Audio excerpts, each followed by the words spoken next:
panacea for world's today's problem, biggest problem, the lack of coexistence, the lack of harmony.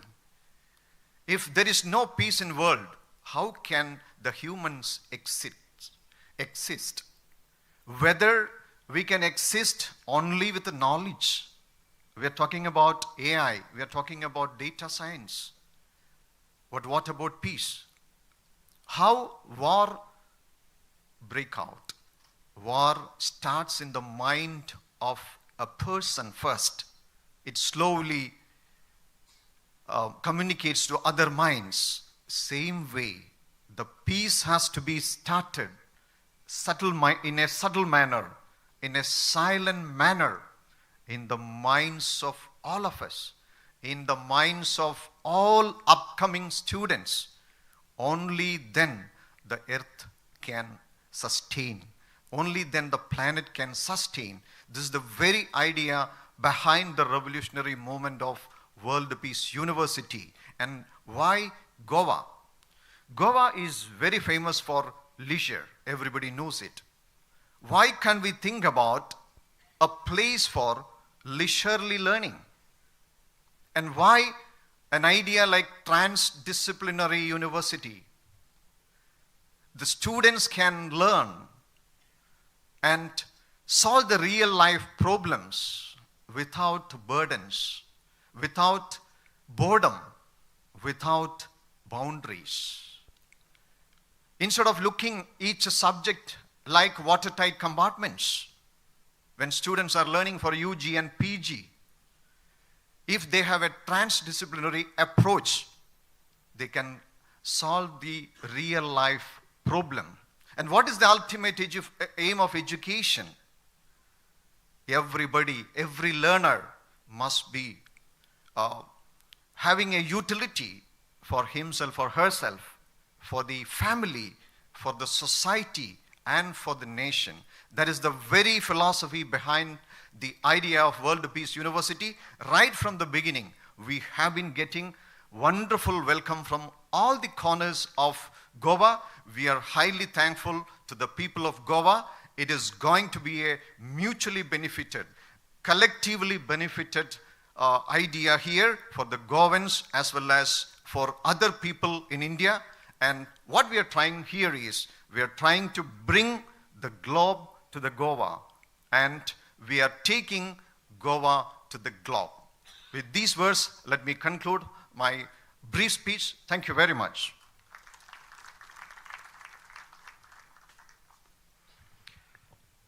Thank you, sir. Thank you very much for your words and introducing all of us to World Peace University, Goa. And my friends, as he rightly mentioned in his address, that WPU Goa is not going to be merely a university or an institution that is going to embark knowledge, but it is going to be a thriving center of innovation and sustainability, which would seamlessly mix with the culture of Goa and development of Goa. My friends, let us take this function forward, and as I was sharing with you in the beginning, this event is, I would say, sectioned in 4 things. Now, this was the inauguration, which would be followed by 2 panel discussions, and towards the end, we will experience the Gomant Gaurav Sanman. But before we go any further, I would like to request all the dignitaries on the dais, if they can please join us in the front. Thank you very much.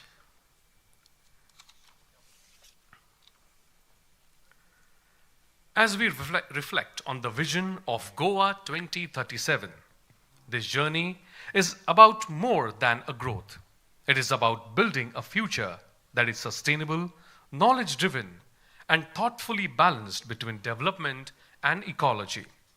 It calls for collective efforts and long-term perspective to shape what Goa can truly become. To bring this vision to life, we have a short film that captures the essence and possibilities of Goa 2037.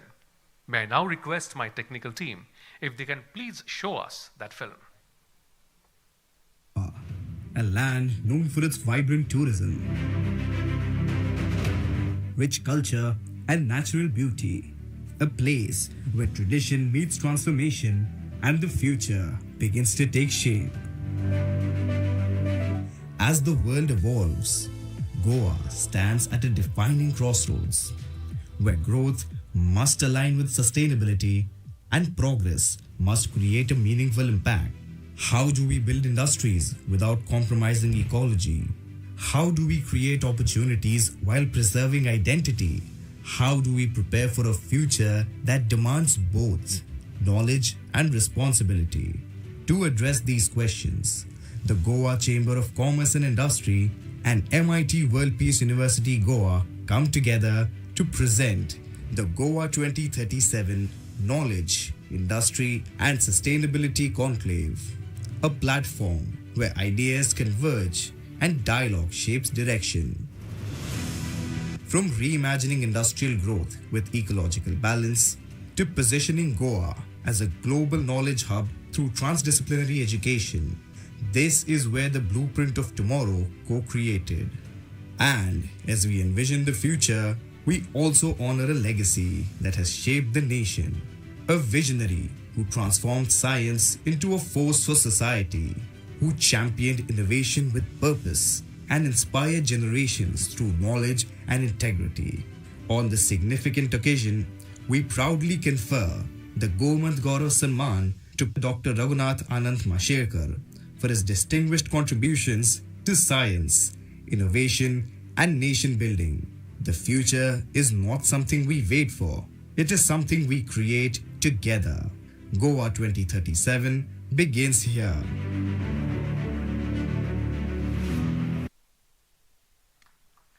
Yes, of course. Let's give a big round of applause, my friends, to conceptualization of Goa at 2037, an important direction in which we all can find our guidance.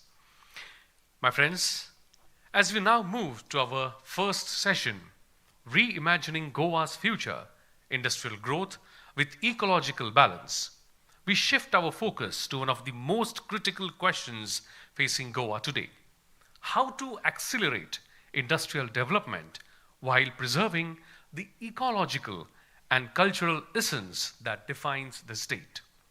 This discussion brings together a distinguished panel representing diverse yet interconnected perspectives.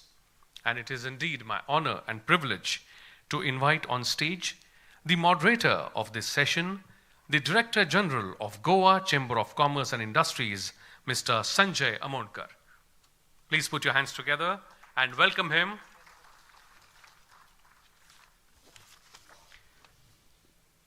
My friends, to participate with us in this important session, we have the presence of Secretary of Department of Science and Technology, Government of Goa, and the Managing Director of Goa Industrial Development Corporation, Mr.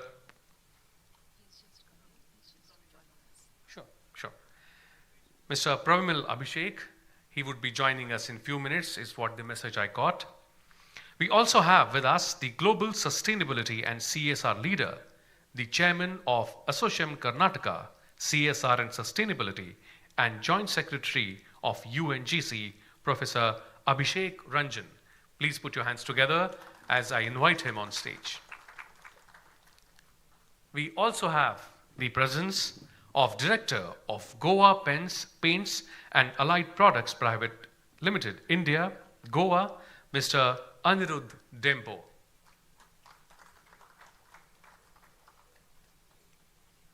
Please put your hands together and welcome him on stage. Mr. Anirudh Dempo ji, thank you very much.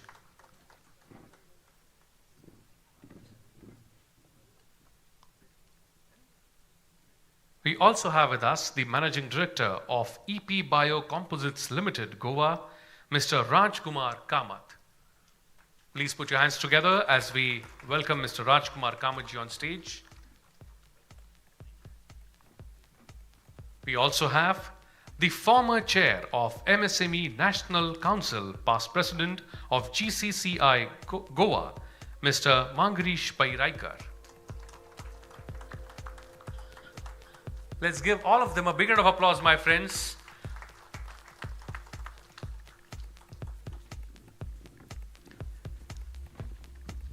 And let us once again welcome on stage the Secretary of Department of Science and Technology, Government of Goa, and Managing Director of Goa Industrial Development Corporation, Mr. Pravimil Abhishekji.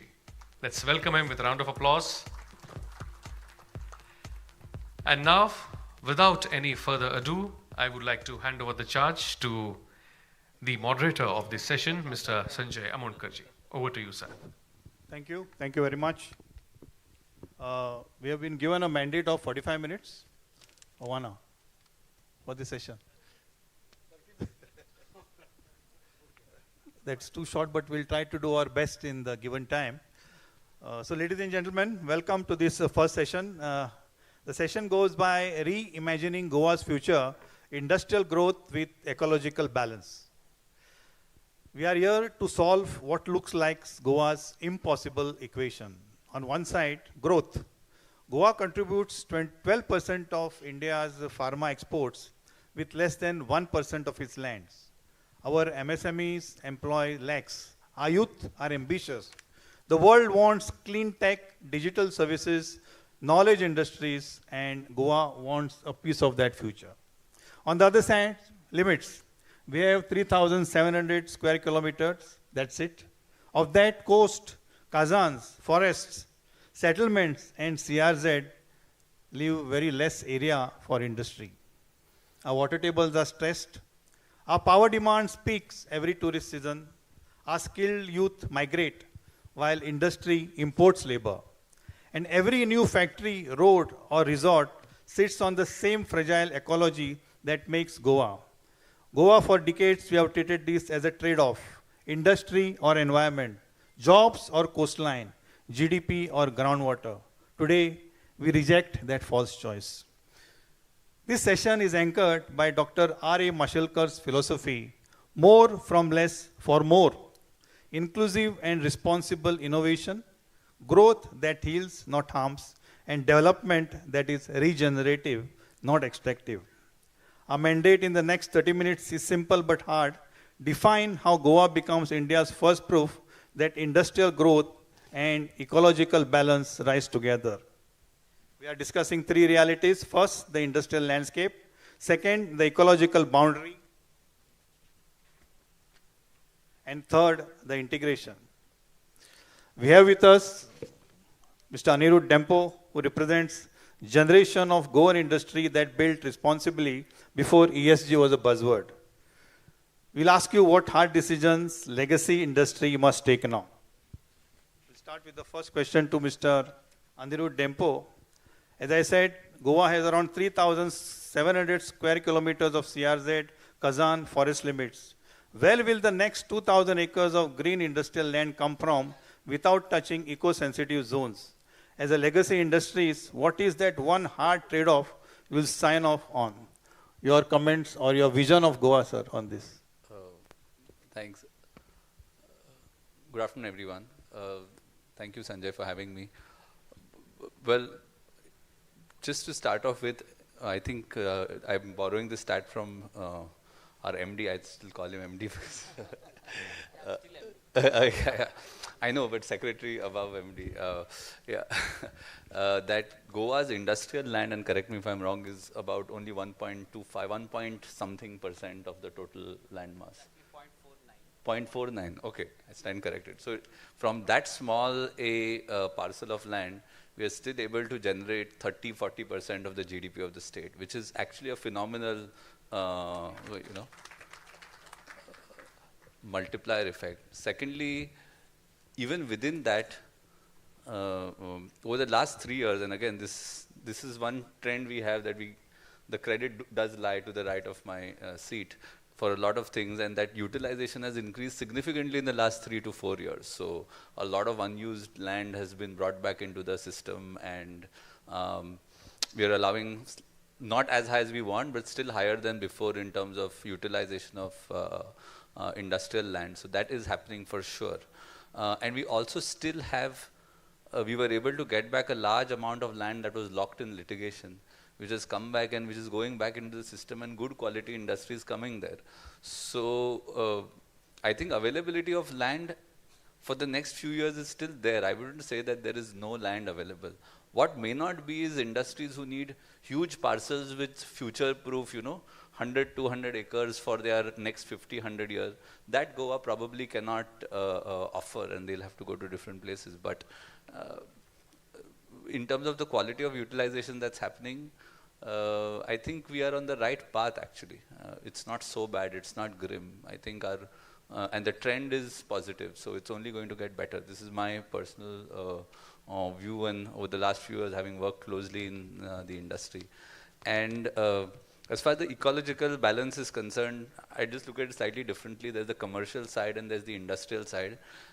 It basically comes under the pollution boards, air, water, and hazards, right? And I think Goa has got a very decently evolved ecosystem here. I think we have an excellent hazardous waste management protocol in place. So it's not so bad over there either. And we have capacities for the next 100 years. We have to solve the economic issue to solve the ecological issue. You can't have it cost 50,000 rupees a ton and expect that there will be 100% compliance. The moment it starts costing 10,000 rupees a ton to manage your waste, people start complying. Even the government can chip in and spend that money. There's enough money available if you want to do that. So I think if we can solve the economic problem, the ecological problem will solve itself. Thank you. Thank you, Anirudh-ji. I come next to our Managing Director of GIDC, Sri Pravimal Abhishek IAS. GIDC, for your information, is the land bank of the state of Goa.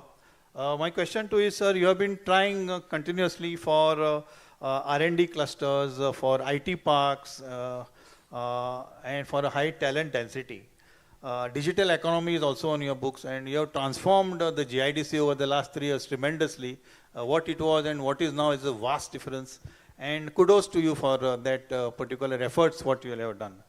My question to you is, how do we make Goa a 15-minute knowledge city of researchers, founders, without causing real estate spikes that push locals out? Any thoughts on that? You're controlling 23 industrial estates. Yeah, so just to give you some perspective on the land bank part of it, a lot of people think that tourism is the main driver of the Goan economy. Of course it is. Of course it is, and then there is no dispute about it. But all the industrial estates put together occupy 0.49% of the land, total geographical area of Goa. And even if we assume that there are as many industries outside the industrial estates as there are inside, it will still be 1% of the total geographical area.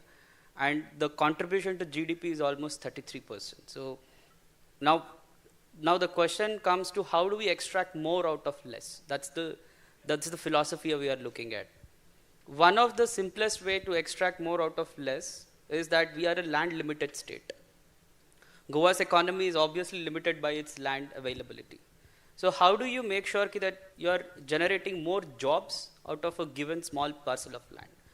One of the things we need to really look at is whether we can go for flatted factories in a vertical direction, but not expand horizontally. This is something which is possible, and there are already industries that are doing it in the state of Goa.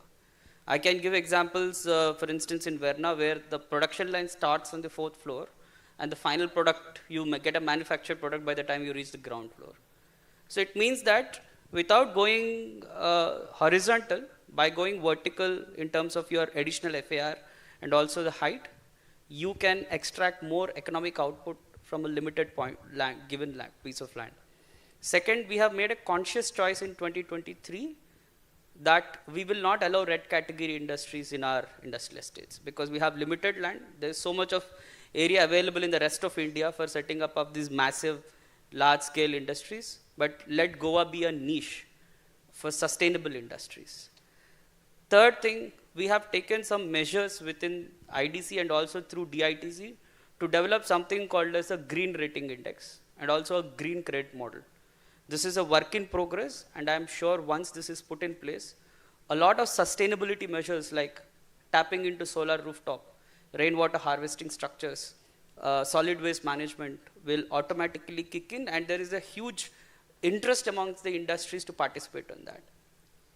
Now, going forward, what should be the way? And I believe that, as you rightly pointed out, 12% of pharma exports happen from Goa. I don't know if people here know it or not, but there is one company in Goa who has done excellent R&D as far as the point of care diagnostics are concerned. The company's name is Malbio Diagnostics. And I think in the entire world, they may be one or the second company that has a WHO approved device. So these are some of the stories from the industrial side that people do not know. Now for this kind of ecosystem to thrive, there needs to be a strong R&D ecosystem, a GCC ecosystem. That's where I think high-paying, white-collar jobs can be created for the young Goans who are graduating out of engineering colleges and also MBA schools. So IDC is again focusing on that specific segment.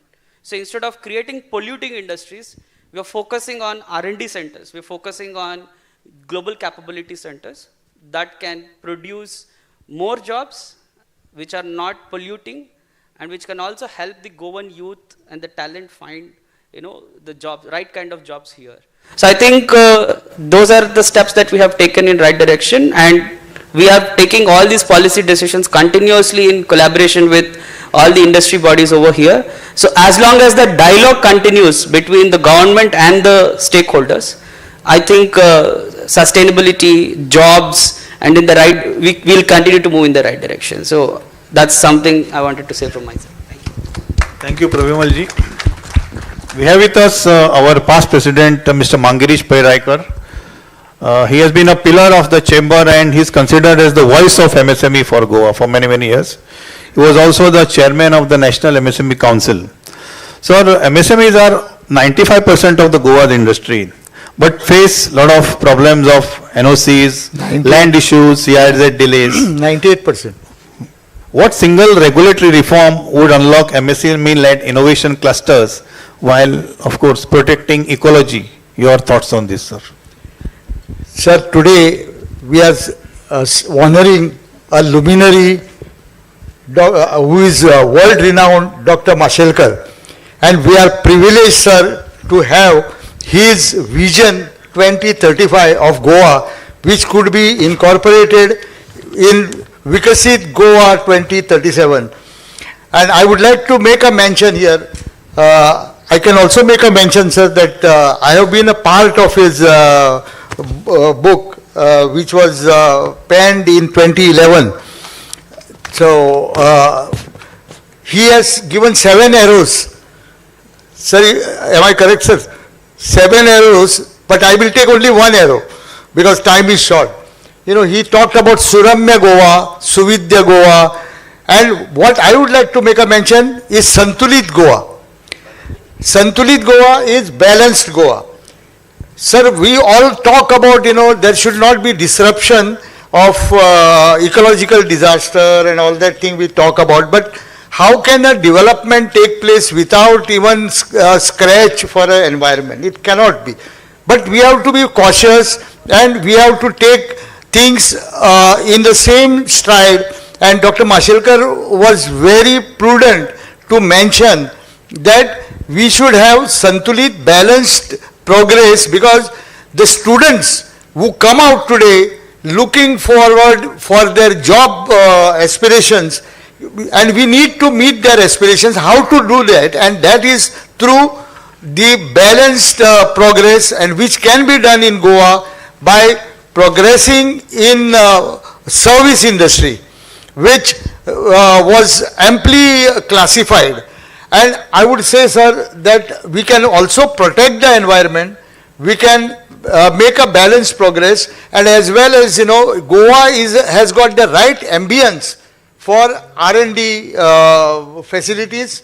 They could sit and think of the future, and what we need today, as our Adharaniya Prime Minister says, that we need innovative future. We need people with innovations. And today, Goa Chamber has taken this cudgel to go to all the colleges. In fact, we have a MOU with all the colleges where we go and tell them that start innovating from your student life itself. Look at the needs of the society. Look at the aspirations and the needs of the people. And if you can try to find solutions to it, you could convert it into commercial designs and be a successful entrepreneur. So, sir, I think with this vision in mind, I think we can definitely make a progress, and with the help of Mr. Prabimal's ideas, which are definitely taking shape today, I think we can definitely make progress in this direction. Thank you, Raikar sir. We are lucky to have with us Mr. Abhishek Ranjan. He comes from Karnataka.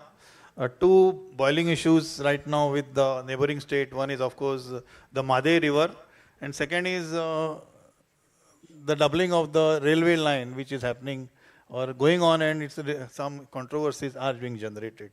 Sir, one question to you is, if Goa must pick up one metric to report globally as a proof that industry and environment grow together, or you say green jobs per hectare, industrial water reuse percentage or something like that, what national or international capital can take notice? Any your thoughts on this? How both the states can work together for this would be a more appropriate.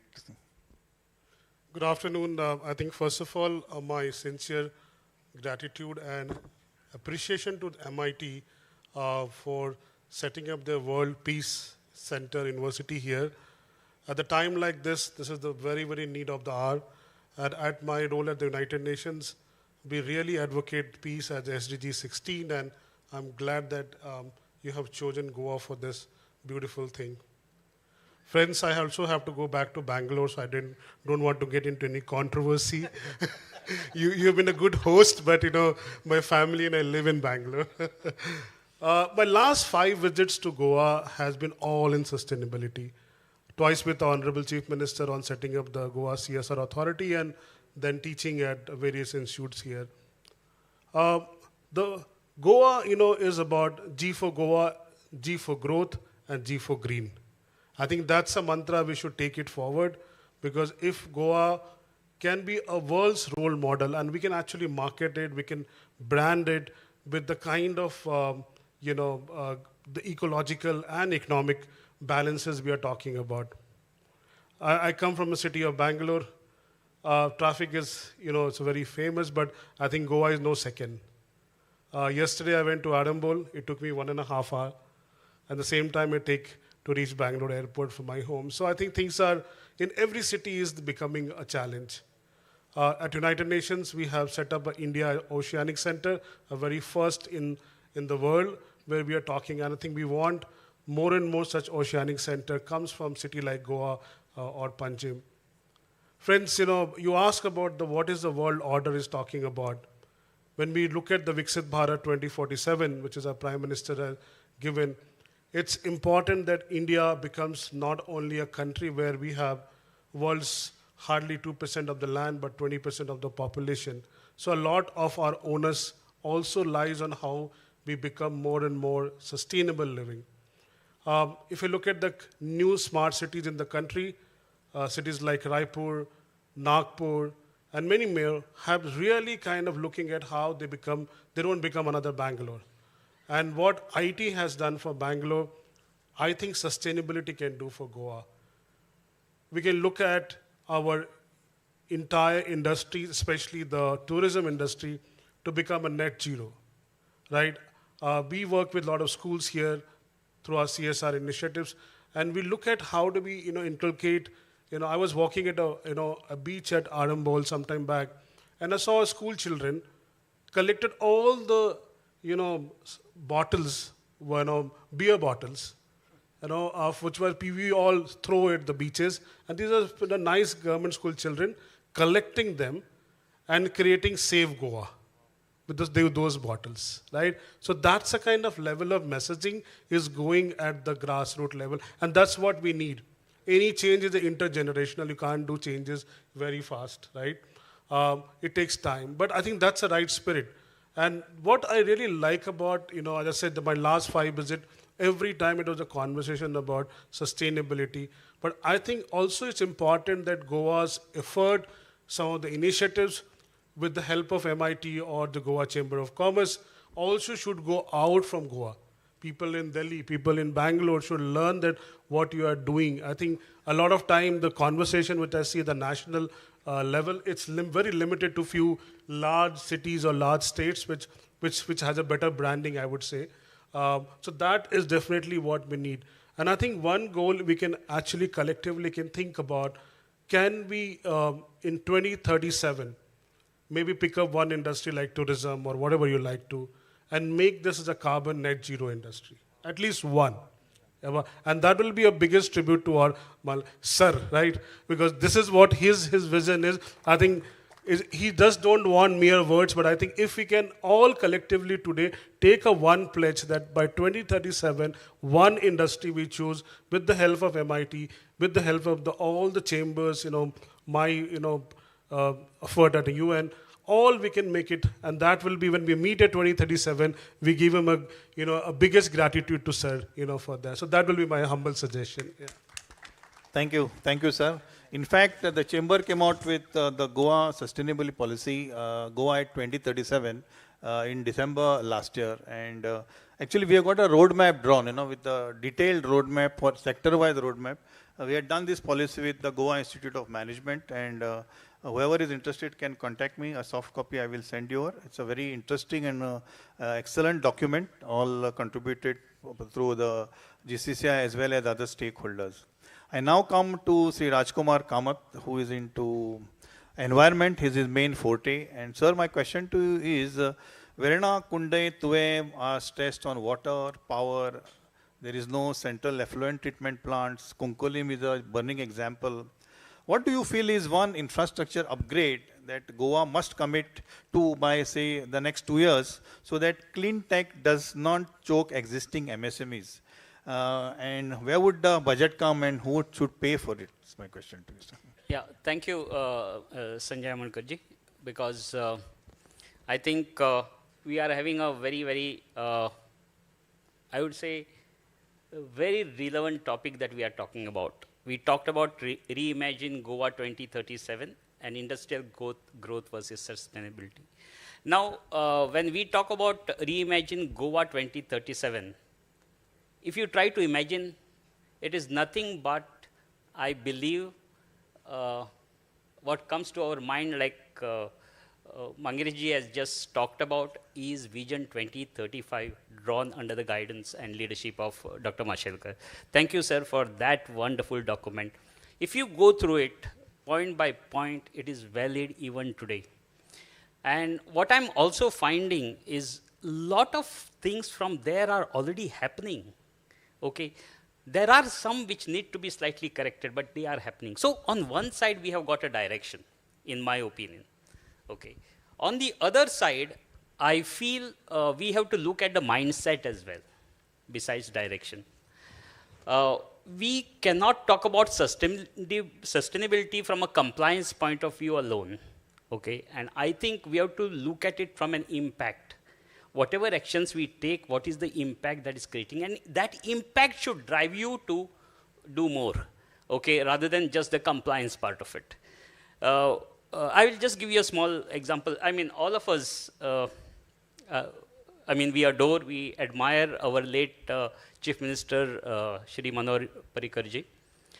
And one day, we were sitting together. He wanted to tell me something, so he wanted a piece of paper. I had a diary in front of me. I quickly gave him the diary, okay? And he wrote whatever he wanted. It was just half the page. He cut the half page and he says, you will be able to use the other half page. And I think frugality is actually in our, ethos. But somewhere along the line, we seem to be getting away from it, okay? When we talk about dozens of shoe pairs, when we talk about the amount of, what are we doing? Okay, so I think there is a need today to talk about not just CSR and ESG, but I would say PER, personal ecological responsibility.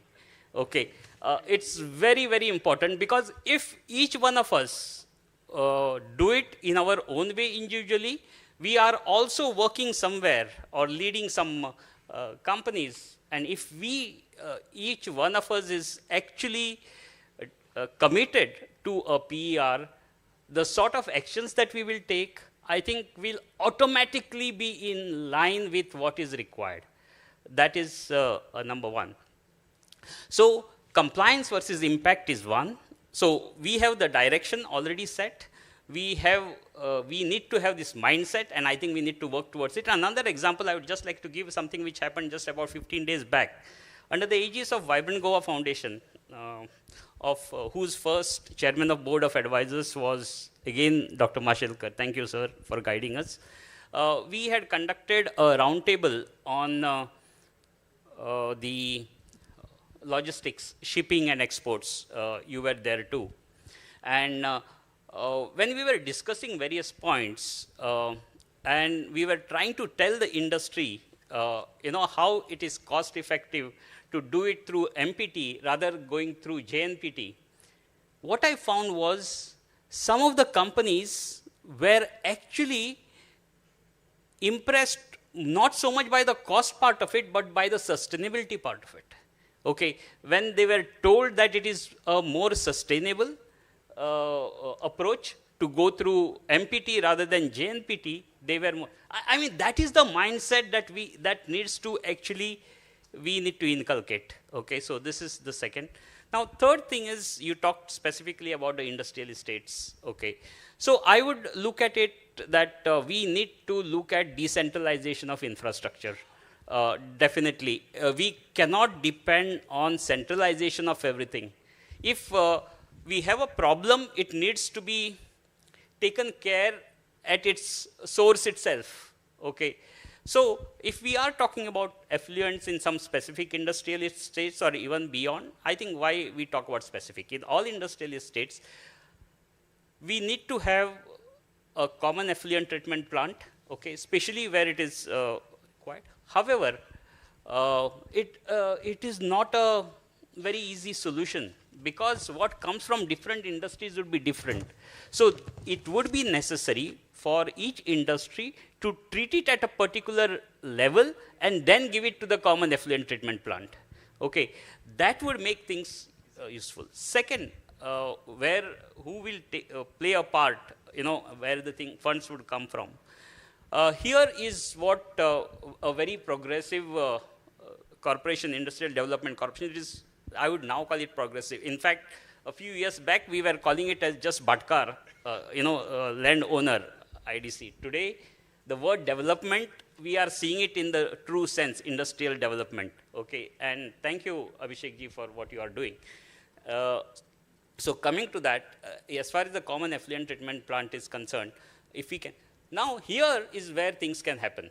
The bigger companies can have their own effluent treatment plants, okay, which are bringing the water to a particular level and going to the common effluent. For the MSMEs, something that the government can do, there is a major sharing of the expense that the government can do.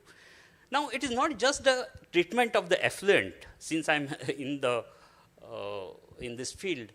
I think what is also necessary is use of that, if we are talking about water, use of that water after treating. Okay, and this is where a combination of both the industry and the administration comes into picture. Because not all industries will have enough, let us say, plantation or usage for the water. Can we, and this is something that we could look at, is can we look at net water zero industrial estates? Okay, we could start off with one and go to the others. Okay, so we treat the effluents, okay, and ensure that the water is used here, within the industrial estate. Today what has happened is we have got only one sewage treatment plant here in Santines, and we are looking at MPT taking that water through a huge pipeline, okay, which is going to cost crores because nobody else was taking it because of the cost involved. So we are depending upon a central public sector undertaking to do it, okay, spend that money. But if we instead decentralize, okay, we do not require such large pipelines, we are in a position to utilize the water there itself, okay. And I think that decentralization would definitely be, And the third, last point that I want to talk about is I don't think there is any dearth of innovation as such. There are solutions to everything, but are they practical? Adoption of those solutions is the most important. And here, the cost and other things come into picture. So we need to come up with not only innovations, but very practical, cost-effective innovations, so that we are in a position to adopt it very fast. And when we do that, I think sustainability, when we have that sort of a mindset, we have the direction, and we take those little actions that are necessary, I think we would be moving in the direction that we want. Thank you. Thank you, sir. I've got a warning from inside that this will be my last question. So I've got one common question for all of you all. Again, it's based on Dr. Mashelkar's philosophy. In fact, I've written in today's Navin Times on the 7 arrows, if you had read. Thank you, sir, for that. My question is very simple. Dr. Mashelkar says, more from less for more. In one sentence, sirs, I want you all to name one decision which you will commit in the next 12 months that proves that Goa can do industry and ecology together. Mind you, I don't want a vision, I want a decision. I will start with Mangiri, sir. What you would do in your own capacity, sir? Something. Can be anything. Just. Sir, before I start, I would like to give you one example. We all know E is equal to MC square, right? E is equal to MC square in your thing will be different, but in my parlance, it is E is excellence. And how to get that excellence is through MC square. M is manpower with credibility and compassion. So if you have this, I think you can generate good solutions, you can generate good innovative ideas which could be put into practice and which could be culminating into benefits to the society. Thank you. Abhishek, sir. Yeah. Please. Abhishek. What is the question? What I'm asking is, what you can commit in the next 12 months that proves that Goa can do industry and ecology together? Something. What would you like to do? I will commit that the next 12 months we will be able to get a very locally relevant, meaningful, practically implementable green rating model and a green credit model. And we will definitely keep this more from less for more as a central philosophy of our work in the next 12 months. A loud applause for that, please. Anirudh, sir. Well, I mean, there's very little that I can do, not as a policy anything, maker. Anything. Cut down on your... Yeah, I think I just answer this slightly differently. Goa is and this sort of starts with his definition of M, right? Manpower. And our manpower costs are higher. So the only way to beat that, say a place like China has 3 or 4 times India's manpower cost, or maybe 2 or 2.5 times Goa's. But why are they still able to produce cheaper is through efficiencies, right? And I think not enough measurement of our own efficiencies happen. I think lack of efficiency also causes ecological damage. So I think a single-minded focus on improving efficiency would be something that I would look at. That should, I think, help solve a lot of issues. May not be directly, but indirectly for sure. Thank you. Ranjan, sir. I think I would like to support one cause, which is very close to my heart, is about the whole ocean care, and that's why we started in Gujarat, the India Oceanic Center. If there is interest, definitely that's Goa can be the role model.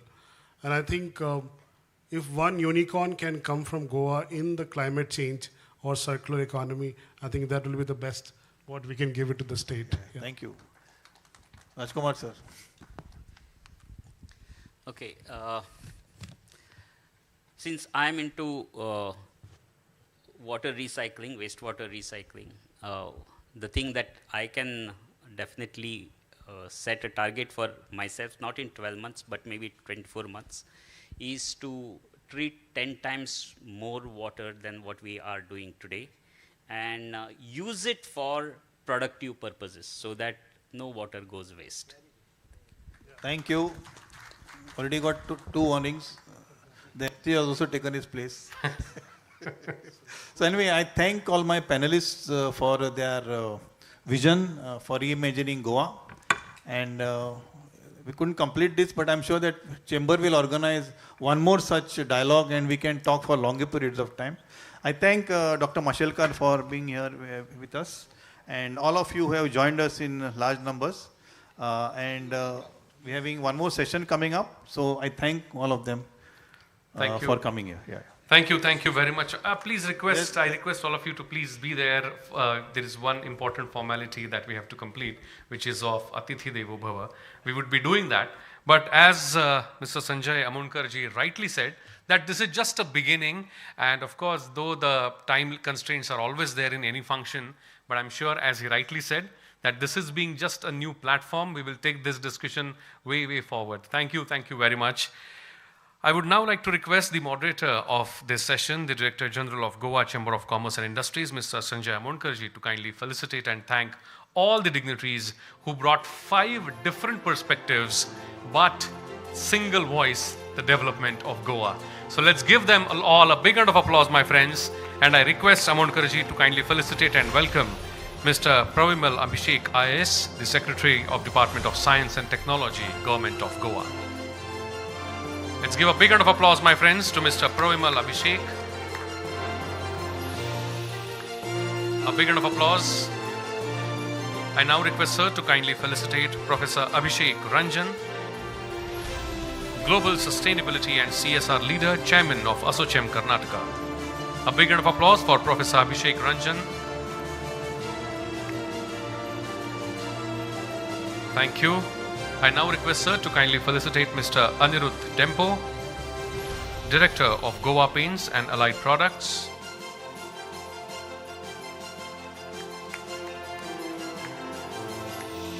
A round of applause for Mr. Anirudh Dempo. I now request sir to kindly felicitate Mr. Rajkumar Kamar, Managing Director of EP Biocomposites Limited.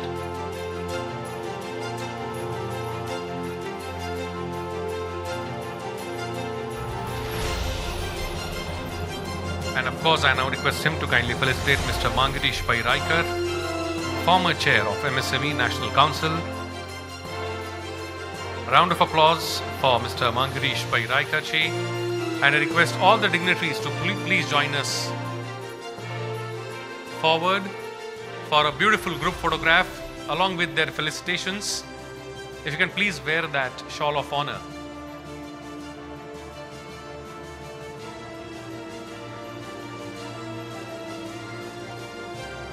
Please open your mementos for the photograph.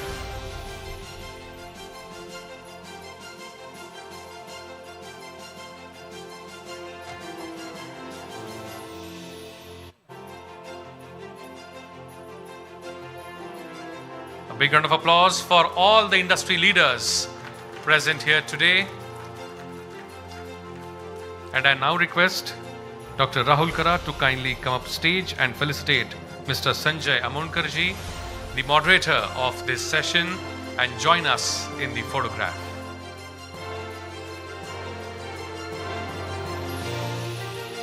One host felicitating another host. A big round of applause for the entire gathering, the galaxy of industries on stage.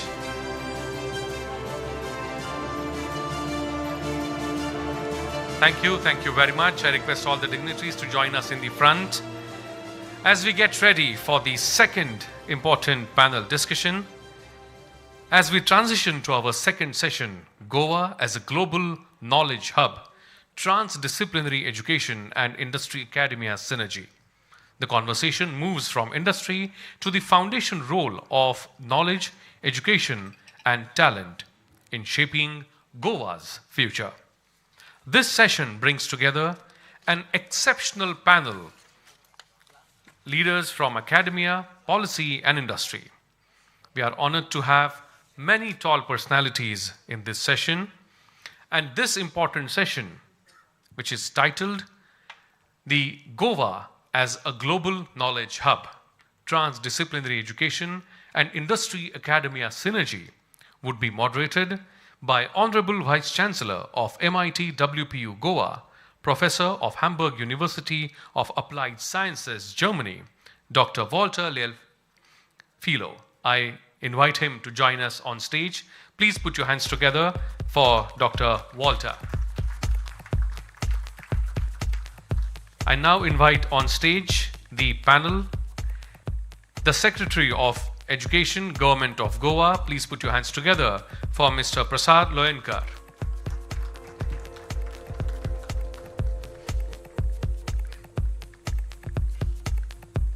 A big round of applause, my friends. Next, I request the Honorable Vice President of Research, Relations and Academic Affairs of Elsewhere India, the co-founder of Edidor.com, former Vice Chancellor of SRM Institute of Science and Technology. Please put your hands together for Dr. Sandeep Sancheti. I now request the former Chairman of Executive Committee, National Assessment and Accreditation Council and National Research Professor of Ayush Interdisciplinary School of Health Sciences at SPPU Pune. Please put your hands together for Dr. Bhushan Patwardhan. I now request the Director of Apex Packing Products Private Limited, the Vice President of GCCI, Mr. Yatin Kakotkar. A big round of applause for Mr. Yatin. Next, I invite on stage the Principal of Vidya Prabodhini College of Commerce, Education, Computer and Management, Vidyanagar, Alto, Goa, Dr. Bhushan V. Bhave.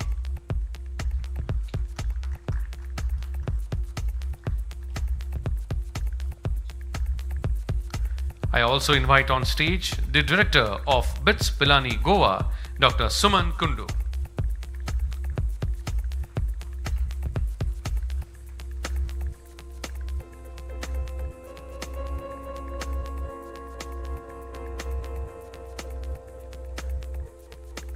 Please put your hands together for Dr. Suman Kundu and for all the dignitaries on the dais. A big round of applause, my friends, to all of them.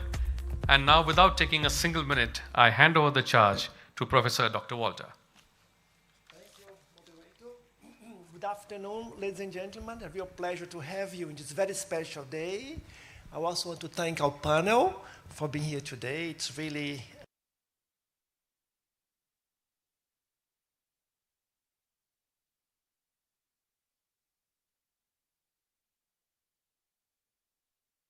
Knowledge Hub. What a wonderful title. Goa as a global knowledge hub. What a wonderful title. I think a title which Goa deserves. So let's go deep into it. So let's start with Dr. Sandeep Sancheti. You work with Elsevier, a major publisher. I would like to ask you, sir, with your experience, how do you rate the collaboration between industry and academic these days, with your experience? A very good afternoon, and thank you for this kind invitation to this panel. Yes, I'm a career academic, so I can probably see it from the both the sides, and I must tell you that we carry out various studies of this particular nature where we try to identify what's happening, particularly from the research angle. And I would certainly caution everyone that we are not necessarily doing very great on this front. Some of the studies which were carried out by some of us, at least till the data which was available to us was of 2 years, up till 2024, 2 years back. The outcomes were good. Wherever we could participate together with the industry, I think as a researcher, the outcomes were good, the impacts were good, the FWCIs were good, the H-index and various other things were good. But when it came to quantum of output, it was limited to something like 2% or less, at least in the Indian context. And that's a warning signal that we need to really wake up on that particular front. And I must say that Indian industries are now doing fairly well. They are becoming very innovative. They are becoming research-oriented, data-driven, and they are aspirational also. So is the case with the educational institution. So I see a positive side that both sides are mingling in this respect. And I'm also seeing that agencies at national level or state level, like UGCs or AICTs or other bodies which have been guiding force for the educational institutions, have also coined certain special schemes. And I think Professor Mashelkar was at helm of affairs in most of those new innovative things which are there, including policies, that we can come together, national research professors, professors of practice, joint appointments with industry, industrial internships, not for the students, which is a Prime Minister's scheme, but a scheme which is meant for the faculty is also available. So I see a lot of positive effort going in this direction. And since we were listening to the last particular session, I think one of the advantage for Goa would be that E is equal to MC square. The manpower element possibly would be something wonderful here, because they can really create the new value, new innovation, and maybe new business opportunities for us. And educational institutions will be the front runners, particularly the interdisciplinary ones, because India was blessed with what you call the very elite kind of institutions, but they were generally having their specialization in one vertical, maybe law, medical, or engineering. But today is the time that we need to breach that kind of a philosophy and come out with something new. And I'm very happy that even MIT, WPU, and various other efforts are being made in Goa in this direction. Some 20 years back, probably Goa missed one of the bus, if I'm not wrong, because I was in the vicinity of Goa. I was also in Karnataka, is that we missed a central university being established here. For whatever reason it might have happened, but after that Goa has grabbed these opportunities with both hands, and many good efforts are happening here, both for industries. By the way, I was also visiting one industry here in Goa, and I was quite impressed by the Goa industrial estates and other things which are happening, the way it's happening. So a lot of positive things, but it's a slow moving effort in terms of growth and quality and everything. Thank you. Thank you, sir. Thank you for your very wise words. I think we see that as an encouragement to even further links between academia, between universities and industry, because you have to bear in mind what we're training students for. We are training them to get knowledge, to get skills, and to get employment. And by having this relationship with industry, we can have this mutual benefit. Industry get qualified personnel, and of course, the investment education can be fully realized. Thank you so much for your comments so far. Dr. Bhushan, you work in the field of health. You were involved in the task force for COVID-19. And we all remember those dark times of the pandemic. We stay at home, have very social contact. Which lessons, sir, you can learn for the COVID-19 pandemic? Thank you, Dr. Walter. Taking clue from the session, Goa is a global knowledge hub. I remember this knowledge when I think of Dr. Mashelkar. Because in 2000, in the Historical Science Congress, he coined the term knowledge-centric society. And since then, he has been the innovation evangelist kind of a thing, So knowledge-centric society and knowledge hub, I'm so happy that MIT, WPU is coming to Goa, because that is going to be a very strong engine for Goa to become global knowledge hub.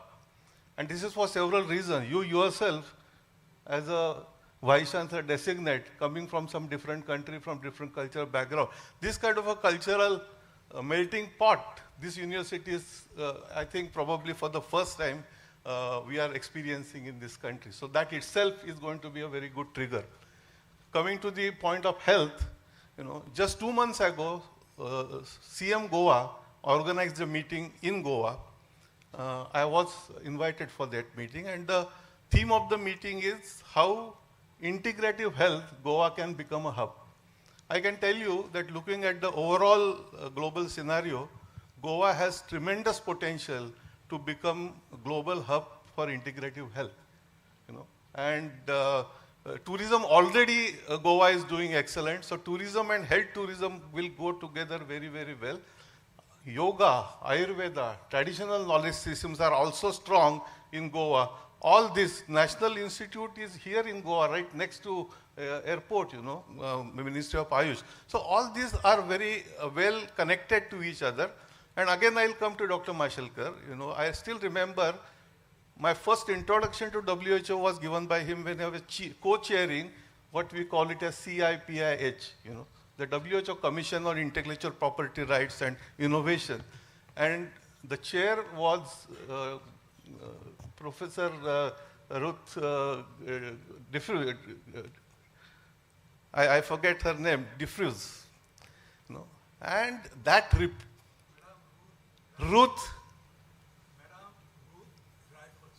Madam Ruth Dreyfus, she was the chairman. And this report is an iconic report. Even today, the recommendations given in that report are valid even today. So I think that person like him guiding this entire thing, WHO has now a regional center, you know, WHO Center for Traditional Medicine established in India, and all this can be very, very good opportunity for Goa to become a knowledge hub, especially in integrative health. Thank you. Thank you so much. Yes, I think the potential for the health sector is significant. You just mentioned, and one of those areas we can explore more in Goa as part of our effort to become a knowledge hub. Thank you, sir. Mr. Yatin, you work with Apex. You are director of Apex Packaging Product.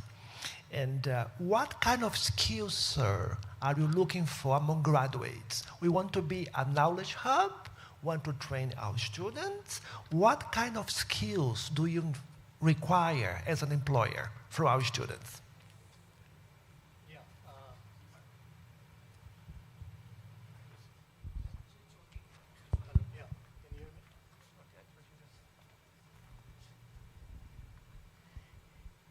Yeah, regarding Goa being a global education hub and with reference to industry, I think the approach should be twofold. It should be global and local.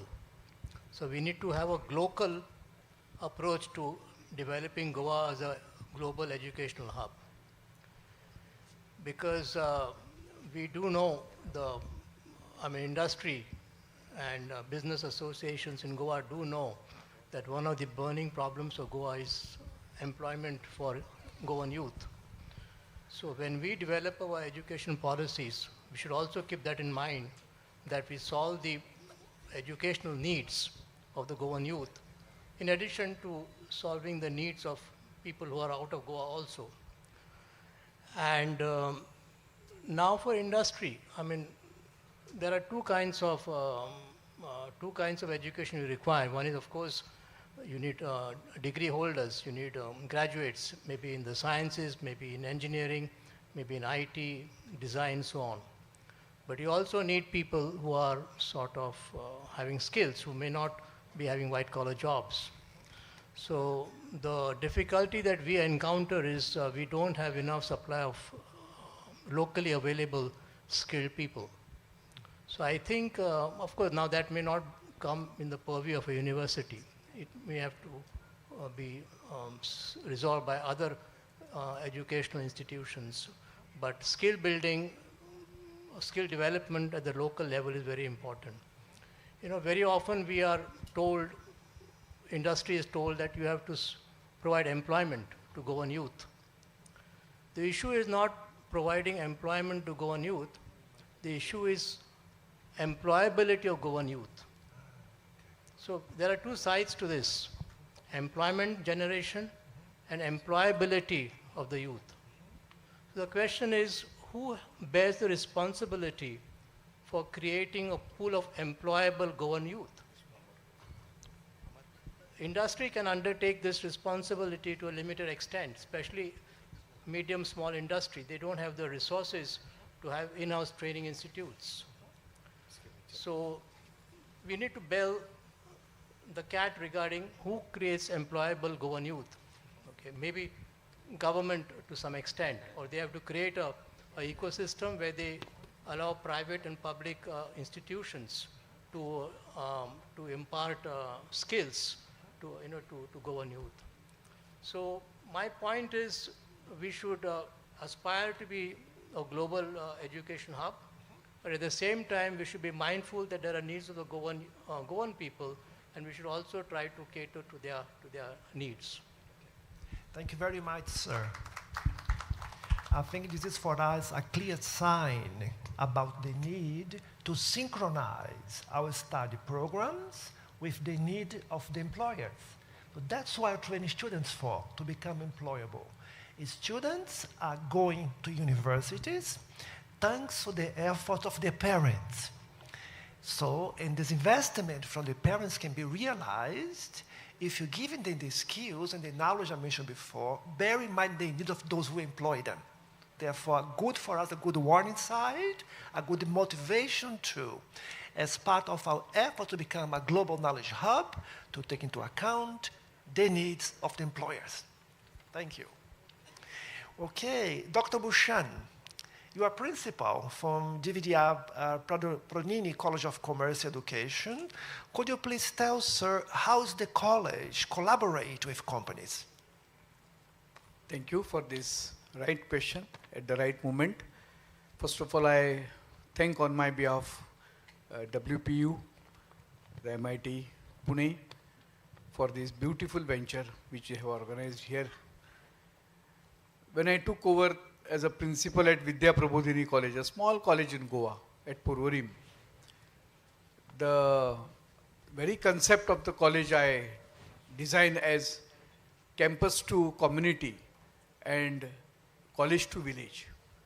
Because I believed that whatever knowledge the students got in the colleges should pass on to the villages where they come from, and they should be benefited.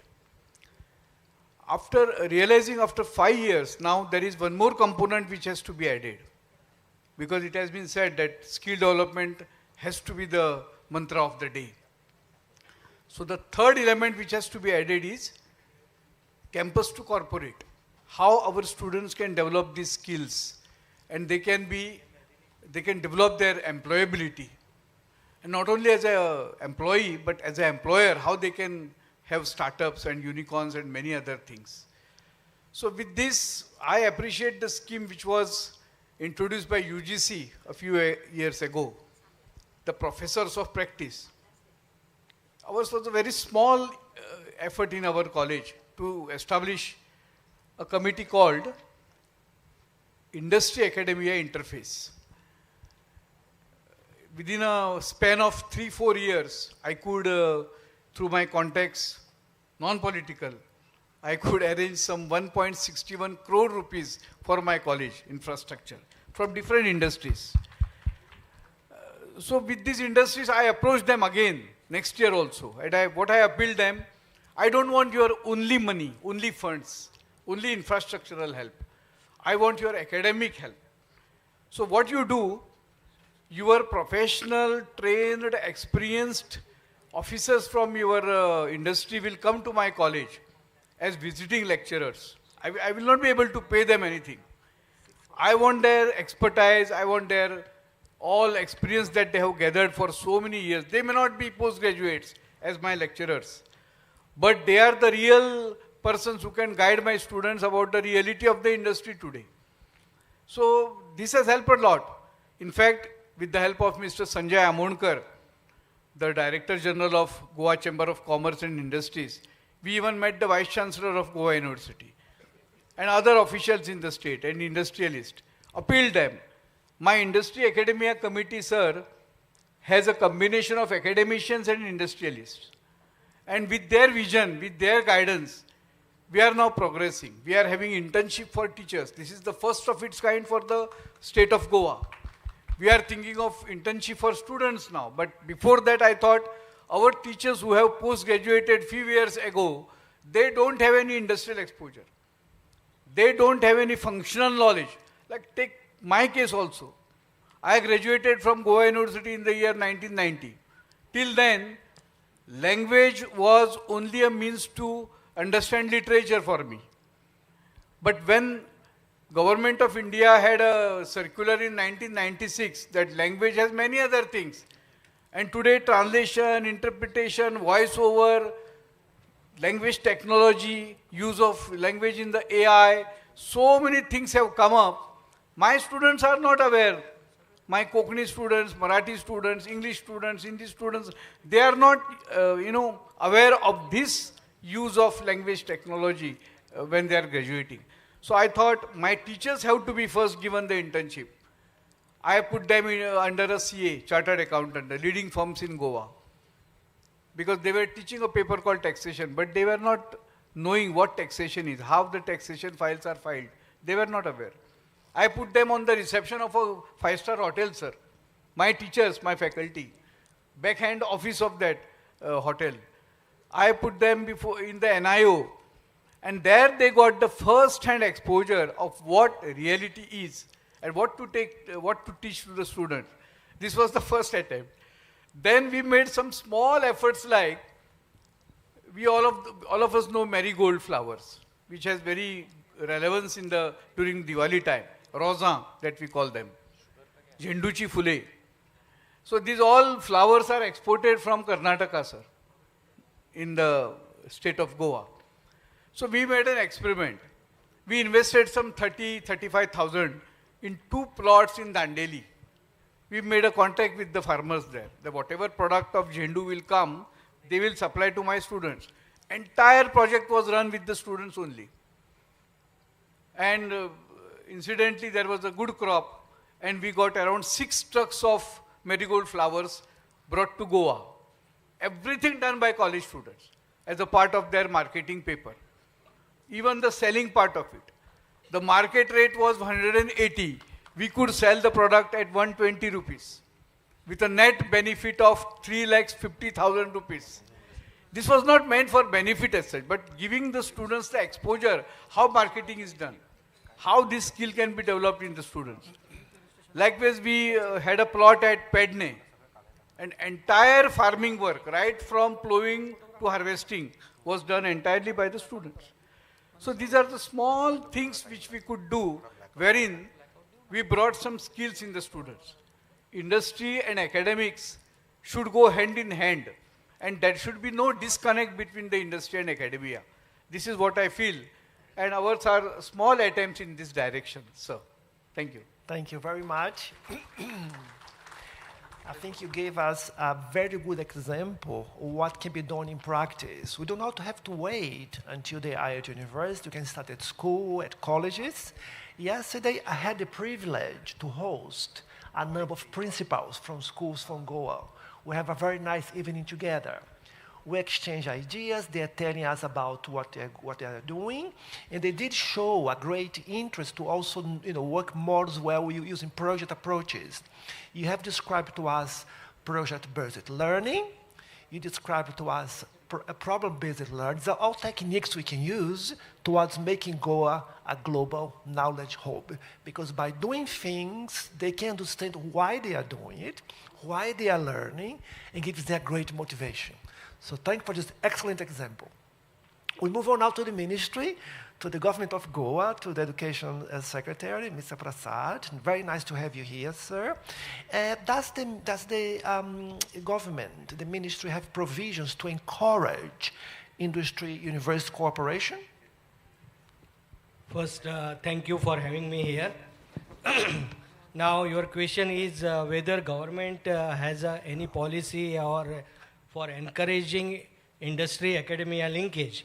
So, first of all, that the gap between academia and industry is perennial issue. And it's not only Goa specific, it is a global issue. And what we are doing at government level, that first time under the guidance of Honorable Chief Minister, Department of Education, Department of Skill Development and Department of Industries have come together to frame a policy guideline and to frame a structure. Now what we have done so far is we have framed a scheme called Faculty Enrichment Scheme, wherein we send our faculty members to the well-known institutions like BITS or Goa Institute of Management, even IIT, NIT, everywhere we send our local college faculty members for enrichment program. And this program is not only for 1 month or 2 months, it's completely 1 year program, minimum 6 months to 1 year. And they spend there, and we bear entire salary of that faculty as well as replacement faculty. This is one program. Then we have already come out with a portal wherein all the internships are, it is open for the industry to upload their internships, and then academia, all colleges and other institutions can send their students for internship program. Similarly, it is open for even apprenticeship. But when we talk about academia industry gap, what we have to do first, that we have to look at our curriculum. First issue is there. Now, to frame its own curriculum, all colleges have to have autonomy, academic autonomy. Unless you have academic autonomy, you cannot frame your own curriculum.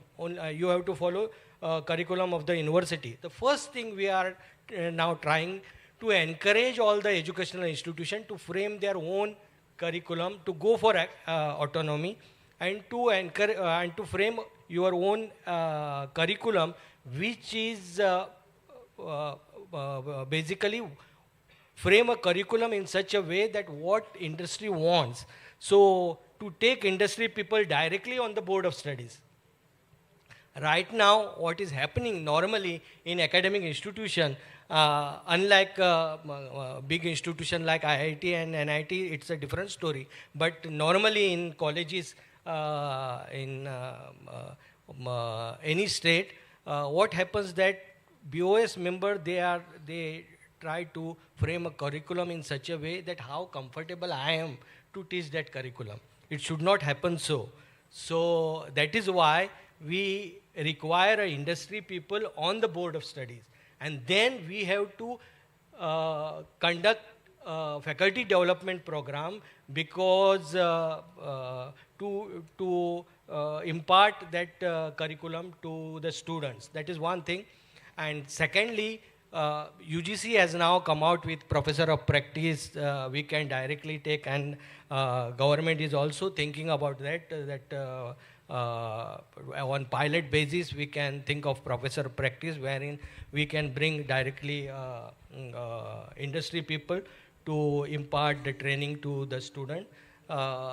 Third thing is finishing school concept, which is now adopted by many of the educational institutions. That after completion of your graduation or post-graduation, you impart certain skills, so that additional skills, so that you prepare them to make them employable. As you rightly pointed out, that we have to make them employable. So government is already working on that. And many people have rightly pointed out that Mashelkar sir is there. Dr. Mashelkar sir, he has drafted a vision document, but there were total 5 arrows, I believe, not 7. And five Panchatattva, this Swanandi Goa and Samruddha Goa, Suramya Goa and Santulit Goa, and I know Suvidya Goa and Sushachit Goa. So, so I'm coming out, it was a great task for him that time to frame that chapter of Santulit Goa. I know his dinner diplomacy, you remember, sir, on that. So that there is a part that Sushashit Goa. So their role of government comes, wherein we play a role in such a way that industry and academia will come together, and finally we have to raise our quality standard to make world-class educational hub. Only then we will able to make one world-class educational hub, when we will raise our quality of education in the state, quality of research, as he has rightly pointed out, that it will not only impact, but quality research will also have impact on quality education. So we have to, as a government, we can create an infrastructure, but finally it is for the educational institution and industry to take advantage of that infrastructure. We require world-class infrastructure for quality research and quality education, and government is committed for that. And Thank you very much. Thank you for the very, very wise words. I think you mentioned a number of very important words. You mentioned the issue of quality of teaching and faculty. And we at WPU, World Peace University in Goa, are currently recruiting faculty. We spent a lot of time this week interviewing people because we want to bring in the best possible people to be in our faculty. We also give preference to those who have been working in industry, that have some practical experience, so they can really show to the students, teach them to practice.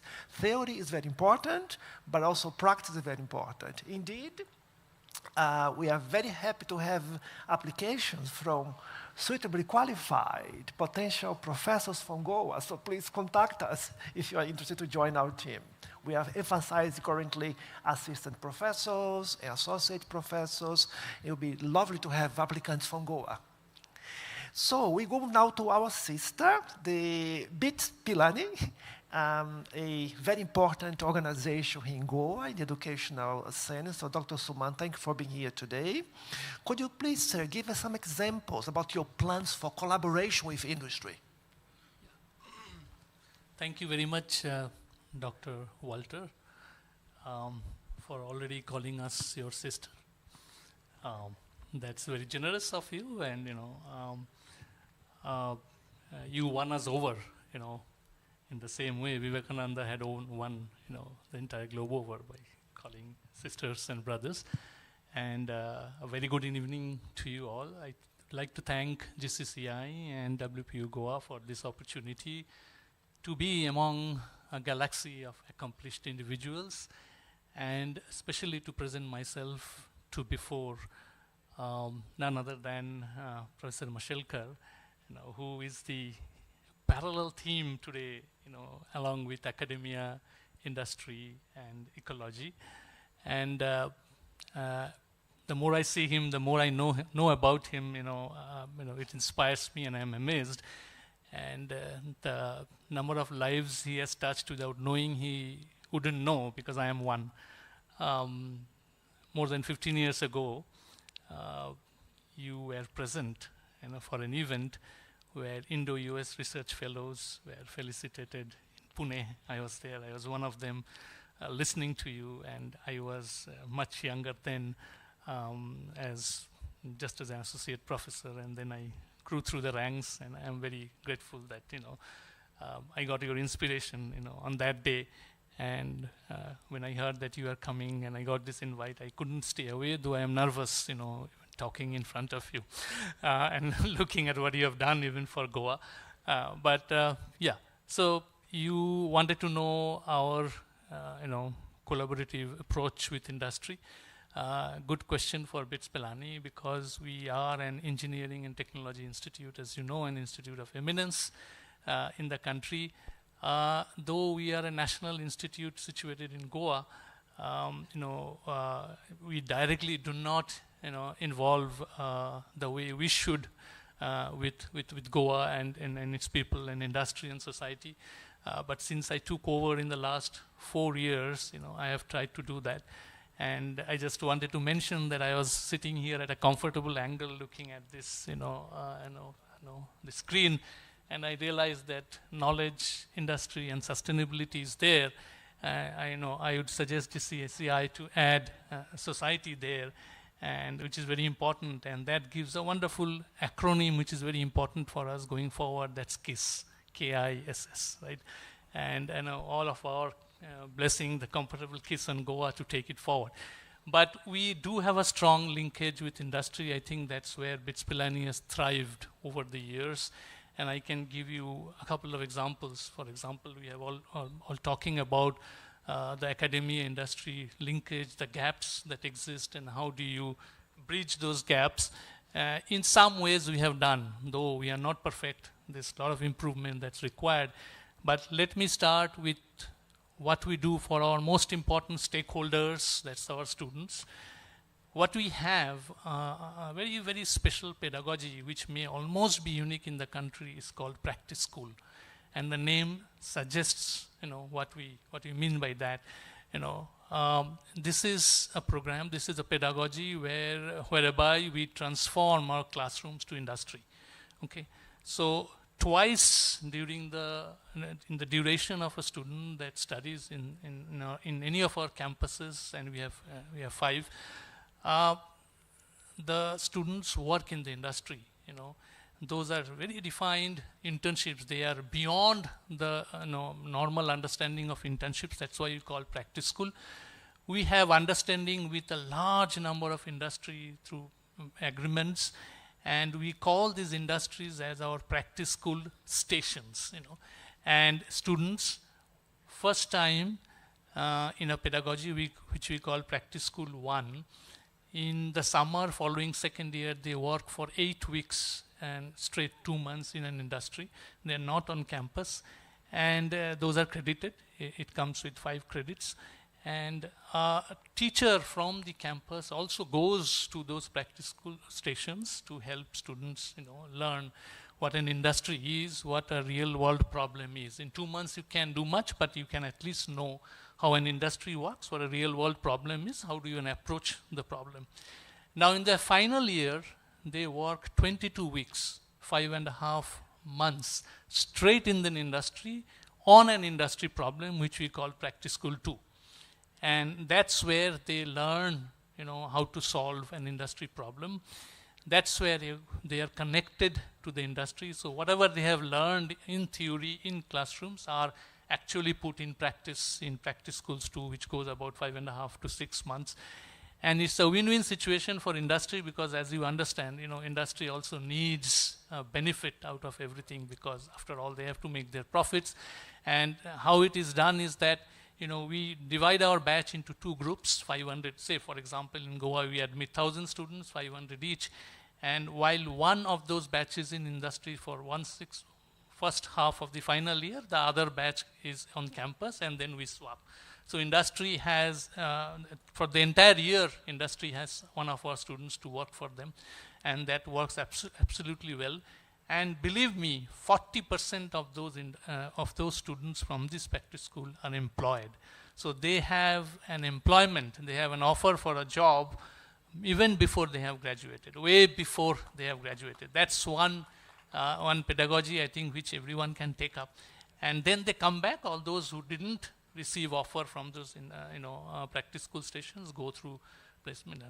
The other engagement with industry, the second one, is through a very special program which we call Work Integrated Learning Program.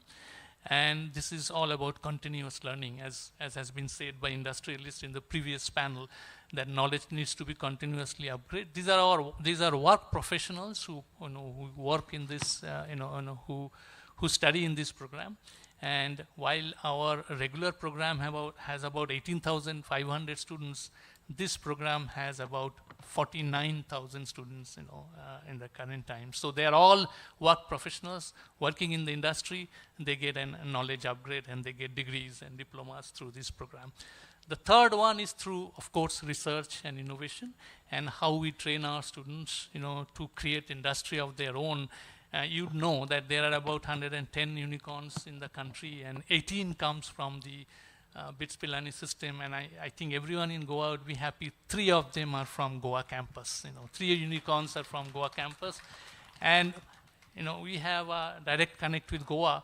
The previous panel has talked about Molbio, which is a unicorn now, which is in Goa. One of the co-founders is our alumni, Chandrasekhar Nair. So that's what we create with the industry. And of late, I know that we are in a hurry. I think they want to close the session. Plenty of time. We're okay. Oh, with time. we have time. We have plenty of Okay, time. okay. Then I can go on talking, for the rest of the. Okay.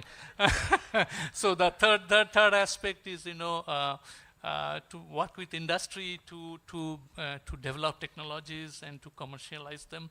And though we primarily have been, an education institute skilling graduates and undergraduates, we have picked that up very well in the last decade. And we are now working with industry and to develop technologies for them, and learn from them their needs. And we pick up problem statements from them, and then we work on them, and then we involve our students to do that effectively as well. And the fourth vertical, which is very important for us, is innovation, incubation, and entrepreneurship. And all of our campuses have business incubators, where ideas are incubated, and it's open for anyone in Goa to kind of use them as well. Goa campus, for example, have two very specific incubators. One is, in general for the students as well, and the other is through, DST sponsored, Department of Science and Technology, Government of India sponsored specific technology incubator hub, where the purpose is to, develop technologies at very high TRL levels, 8 or 9, and then commercialize it. So that way we are working very closely with the industry, and I must say that there are technologies that we are developing for use in Goa itself. And the previous panel had talked about wastewater management, and we have technologies which we have taken. For example, one of our technologies is on the Bogmalo beach, where we, there's a decentralized water treatment, because someone has talked about pipelines, being, dug from one end to the other end, which is difficult, which should be done, at in situ, and some of our technologies actually, is helping. We have another technology recently which we have transferred to a company, Conway, that is water purification technology, and we have given it to one of the panchayats, for them to test. So we are working very closely with the society as well to develop some of these. Thank you very much. Very good. Thank you. Thank you so much for sharing your comprehensive experience. I think there is much truth to what you said, and I think it has to be a win-win situation. Yeah. Dr. Sandeep, as a publisher, and there are sometimes concerns about the implications of published open access, the high costs, the high fees. What kind of support or incentives does Elsevier offer as a publisher for open access? Thank you. I think it's a pretty difficult question. The world is struggling with that right now. But I must say that India has been fairly innovative. Some of you might have heard of a scheme called One Nation, One Subscription. Of course, there are other similar schemes called One Nation, One Data, which are in offing. These things will help research, these things will help publishers, and these things will promote research in a very, very big way. One Nation, One Subscription, I think is a drive which was done by the PSA's office, obviously with the framework of DST and STIP policy and other things in mind. And fortunately with that, under a single stroke of order, you can say 6,400 government institutions are currently covered for getting all the published materials from 30 publishers, prominent publishers of the world, and almost everything is available for them to learn, study, and grow with. And you don't have to spend a lot of money, you don't have to, and it's a very, very, very well, you can say, negotiated deal, and it's a long-term deal also. So in one way, it is providing open access. But when it comes to publishing in open access, again, there are efforts being made. Out of every year, currently, government has earmarked around 150 crores for supporting a new scheme, which obviously will grow with time. And they are currently experimenting with the Q1 quality of journals, where someone can publish from these institutions, some select institutions. And hopefully, with that learning, the things will grow. By the way, there are a large number of publishers in the world, so it's very difficult to capture the essence of what can be right and what can be wrong. But what happens is, in Scopus alone, there are more than 7,000 publishers which are reflected. but actual publishers could be far too many, and sometimes the quality is not maintained. So there is a big concern, particularly in India and China. Both are growing very rapidly. China probably 3 times than India right now, but the concerns of integrity are there. Maybe lack of awareness, maybe lack of tools, maybe lack of various other things, which may be smallish in nature. And most of us have faced it in some form or other, sometime, not because intentions were bad. So open access is more prone to that, so we need to tread with caution. And I personally believe every technology, every scheme has a pluses and minuses, and therefore open access also has plus and minus, and conventional publishing also has a plus and minus. Both are going to coexist, in my opinion. And to a certain extent, a right frame of policy will help that. India is still working on that. And there are otherwise agreements which can be of duality in nature, and with that you can possibly do certain things which are there. But it's going to be an important thing, because today India is known for particularly the education space, to which many of us belong to, is that we do assimilation of information and we do dissemination of information. We are very good at it. Our undergrads are sold to the world and they are grabbed by the world. But we are not very good at generation of information. And if we do assimilation and dissemination and generation, whichever may be the cycle or starting point, I think the research will come into picture with generation, and with that, India will become powerhouse. And I must tell you that our study says that India is doing fairly well when it comes to be more empowered or educated on the AI space. While we might be lagging behind the world in terms of overall research, but in the AI space or AI related research or AI related things, we are doing much better. So I must admit here that the ONOS scheme of Government of India is looked upon by other countries also with a little bit of awe, and they are also negotiating into it.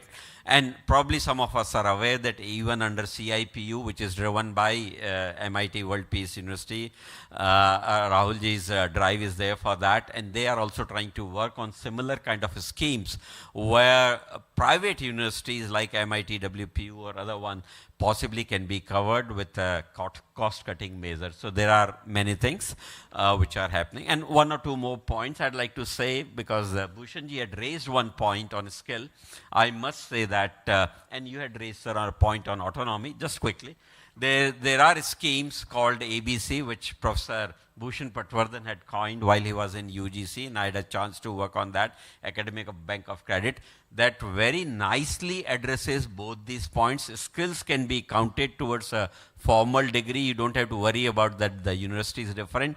And same way, autonomy, you said, we need not worry too much about the autonomy of an institution. Today, autonomy can also be going to the lowest level called a student at a very high degree if we implement the ABC clearly. It will be nice to discuss ABC separately for its implementation in Goa if there is an opportunity existing here. Thank you.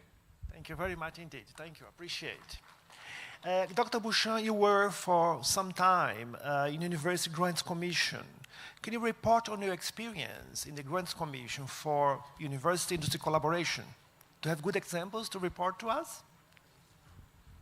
Yeah, there are good examples, but we are actually talk about in India about collaborations, more about overseas collaboration. We are not collaborating within ourselves, you know. So I see that here there will be a good opportunity, and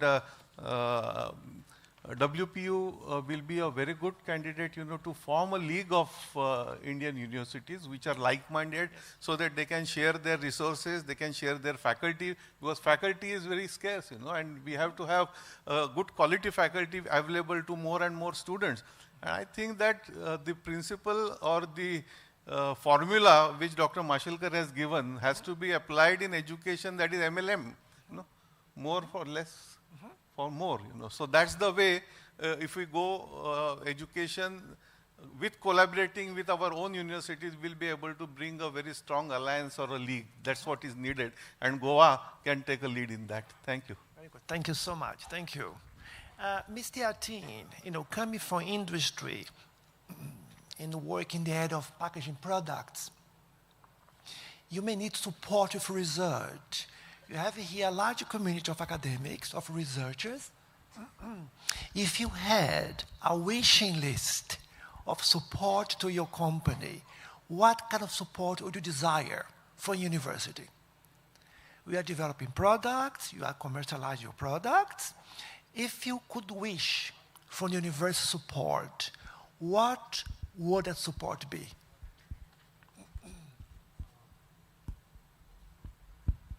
I think it's on. You can talk. It's on? Yeah. I work in the packaging industry, so I think the most important issue facing us is biodegradable packaging material. And a lot of effort is going on in this direction. But I think the solution will come only from chemical engineers.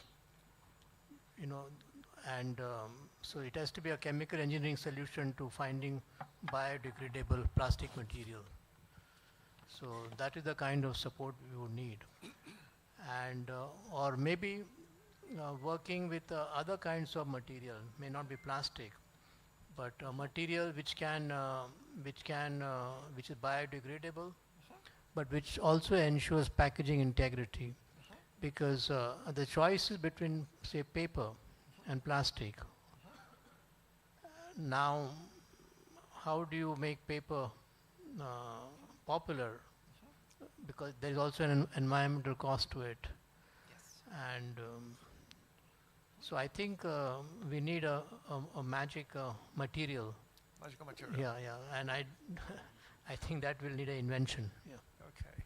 Very good. There we go. So for us, a challenge to develop the magic material. Fantastic. Dear colleagues, one question to all of you, and I'll ask you to reply in turn. The vision, Goa 2037, requires us overcome some barriers, some difficulties we've seen today. So which issues do you think have to be addressed to allow us to realize the vision, Goa 2037? Start with you. Which problems, with barriers do we have to address to realize this vision? First thing, I feel that we do a lot of academic discussion, but we fail when it comes to action. So all this, whatever we are discussing, whatever we are now also, this panel, then previous panel has also discussed many things. We will also hear Dr. Mashelkar also. We have to put this into action. That's where I think we are a little bit lacking. So if we put all this into action, then we will be able to achieve our goals. Thank you. Please. I think I would like to deliver, as a head of institution, academic head or whatever, I'd like to deliver what we call learnability as a skill. Why? Because it's becoming lifelong learning. Learning something till the age of 20, 25 will not suffice for you to survive at 60, 70, whatever. So if we can focus that we can deliver the education which students want rather than what we want to deliver, I think our purpose of making Goa better, Viksit, will be served. Learnability will be my skill and attribute which I like to promote. Thank you. Thank you so much. Yeah, thank you. Let's make one point. The education at present, our focus is more on STEM, and that STEM focus has come primarily from the Western needs, And on the other hand, we are not giving that much of attention to humanities and social sciences, So we don't want to create a right brain shrink community, So we have to have that balance. And in Goa, and we are also sitting here in a cultural place, This is a place. So that component we must strengthen in education, and Goa can take a lead in strengthening that in education by, for example, we have so many IITs, we have so many AIMS, NIPERs, but we don't have a single national institute for humanities. This is not good. So Goa can take a lead in creating and filling that gap, to bring humanities and social sciences on the forefront. Thank you. Thank you so much. Thank you. I think to achieve Viksit Goa 2037, Goa as an educational hub addresses the higher education end of the spectrum. But I think there's a crying need to really upgrade the primary education in our state. And I know it from my personal experience, the kind of people we interview for jobs on the shop floor. They are fitters, they are ITI trained, but I'm sorry to say their numeracy skills are very poor, their communication skills are very poor. So I think if we want to really achieve Viksit Goa 2037, make Goa a knowledge-centric place, we really need to upgrade the level of primary education, especially numeracy skills and communication skills. Thank you very much indeed. There are many key challenges, sir, which are to be addressed. One is the overemphasis on rote learning, which has to be removed. Our syllabus is still that which promotes rote learning than rather real learning. So curriculum has to be drastically changed and it has to be brought to the real time needs. Second is limited exposure to the real world applications. Our entire education system is based on lecture basis, sir. So it has to be at least 50-50, but if not 50-50, at least 75-30, 30% component of practical field work, it has to be incorporated in the system. Third is the weak institutional linkages. Basically because of the mindset of the faculty that we are the masters, we have completed post-graduation for so long, we have completed a PhD, and they don't want a change at their mindset level. So this has to be brought, some change has to be brought in this by continuous training process through refresher courses, through orientation courses. A change has to be brought in the mindset of the teachers. When it comes to industries, the challenges are they don't have skill enhanced, skill shortages they face. So whenever they accept the candidates, they don't have any skills which the industry needs. So 1 year or 2 years they have to spend on developing those skills on the new candidates. The second, high training costs. Every industry has to give high training costs to the candidates, which is again a challenge. And then again, as I have spoken before, there is a mismatch between the academic output and the job requirements. This mismatch has to be removed. That's all from my side. Thank you so much. Thank you. Your turn? Yeah. It's very easy for the last person, right, to say. I think it's all of it is important. But anyway, I would like to especially focus on values, ethics, and integrity, which actually, is at the base of all that we are talking about.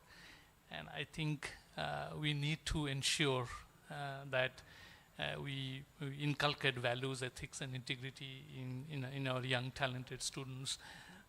Which lack of those are sometimes bothering us, down to colleges, and schools.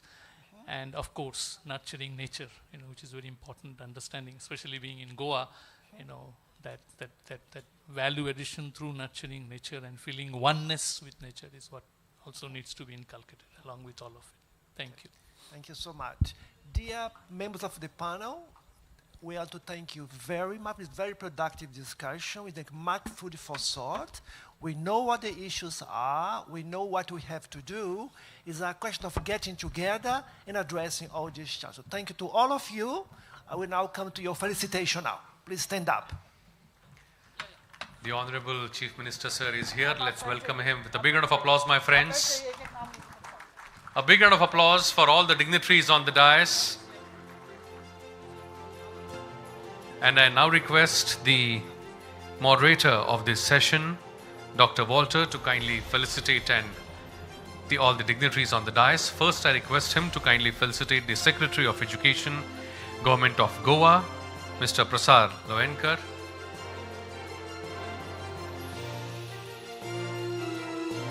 A big round of applause, my friends.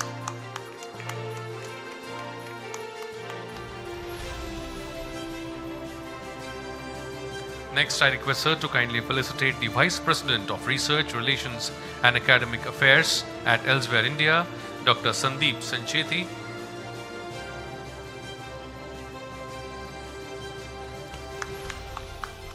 big round of applause, my friends.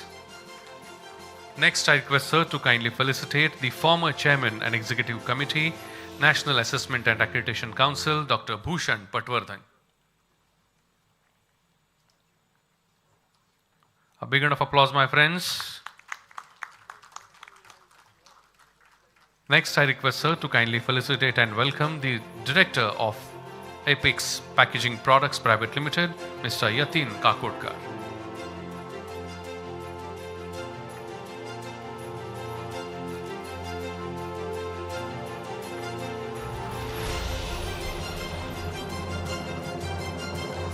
Next, I request Sir to kindly felicitate the Principal of Vidya Prabodhini College of Commerce, Dr. Bhushan V. Bhaveji.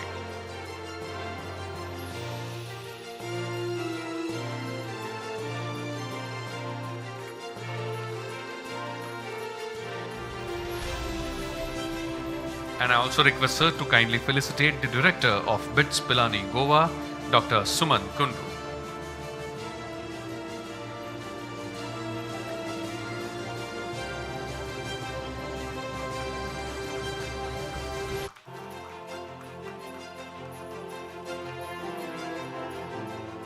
My friends, and now I would like to take a moment.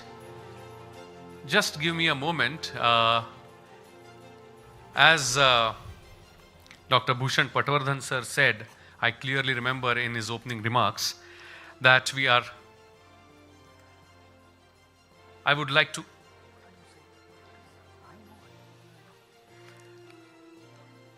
my friends, we also have on this stage a person with an extraordinary legacy of over just a moment. 1,000 scientific publications, 200 books, and he has shaped the global discourse on climate action and sustainable development. A trusted advisor to international bodies, including United Nations, his work bridges the academia, industry, and policy with remarkable impact. My friends, his personal presence in Goa signifies more than academic distinction. It represents a catalyst for transformative collaboration between industry, academia, and society. With a deep commitment to fostering innovation, capacity building, and sustainable enterprise, Professor Dr. Walter brings a forward-looking vision that aligns economic growth with environmental responsibility. And his leadership to an institution in the heart of Goa will definitely have great mutual benefits. I request Dr. Rahul Karat to kindly come on stage and felicitate Dr. Walter, the Honorable Vice Chancellor of MIT WPU Goa, for moderating this session and steering it so well. Thank you so much. Thank you so much, dignitaries. We can now take the stage in the front. My friends, we have come close to these insightful and forward-looking discussions. As we now move forward into a very, very special and meaningful segment of this evening. While these sessions have focused on future of Goa, its industry, knowledge systems, and sustainability, it is equally important to pause and celebrate the individuals whose life and work have shaped such possibilities for our nation. We have now transitioned towards the last and the most important segment of this evening, that is Gomant Gaurav Sanman, a moment dedicated to honoring excellence, vision, and lifelong contribution. This segment is not just a felicitation, but it is a tribute to a legacy that reflects innovation with purpose, leadership, and humility, and impact with inclusiveness. It is a celebration of a journey that continues to inspire generations and aligns deeply with the values and aspirations we have been discussing all the way this evening. My friends, let us now gear up as we are getting ready.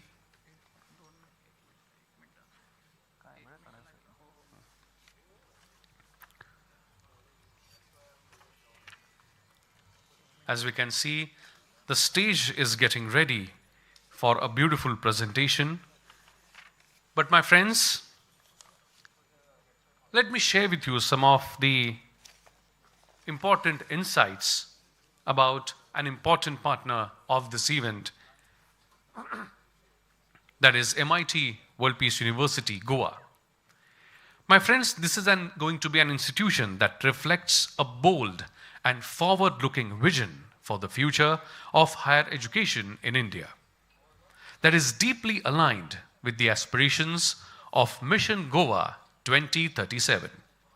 Conceived as a next-generation fully residential university, WPU Goa has been designed not merely as a center of academic instruction, but as a dynamic ecosystem that nurtures innovation, interdisciplinary thinking, and responsible leadership elements that are essentials for building a knowledge-driven and sustainable Goa. At a time when economies are transitioning from resource-based to knowledge-based models, WPU Goa positions itself as a critical enabler of this transformation. Through its interdisciplinary approach, the university integrates the domains such as technology, management, design, liberal arts, sustainability, thereby preparing the students to address the complex and real-world challenges. This approach of WPU Goa is strongly aligned with the vision of Mission Goa 2037, which seeks to balance industrial growth with ecological responsibility and human development. By fostering industry-academia collaborations, encouraging entrepreneurship, and building future-ready skills, WPU Goa is poised to contribute significantly to creating a robust talent ecosystem that will support Goa's long-term economic and social progress. My friends, as you can see, the stage is now ready for the second, I would say the last segment of this gathering.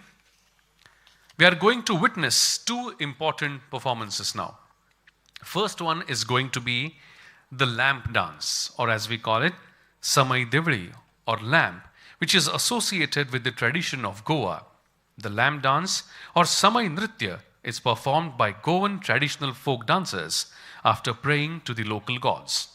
Lamp dance is a type of traditional dance which we all are now going to enjoy, which will immediately be followed by a Dekhni dance, which means beauty, and its folk song come dance displays. Let us enjoy the performance. Over to you, team.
Presentation. टाळ्यांचा मोठा कडकडाट करूया.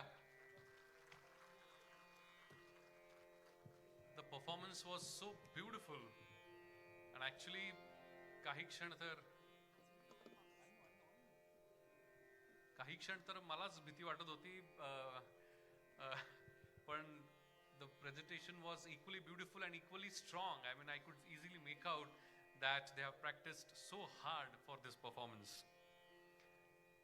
आणि आता ह्या performance नंतर पुढचा जो परफॉर्मन्स येणार आहे तो आहे देखणी डान्स. देखणी means beautiful, and this folk song come dance displays a rare but beautiful blending of Indian melody and Western rhythms.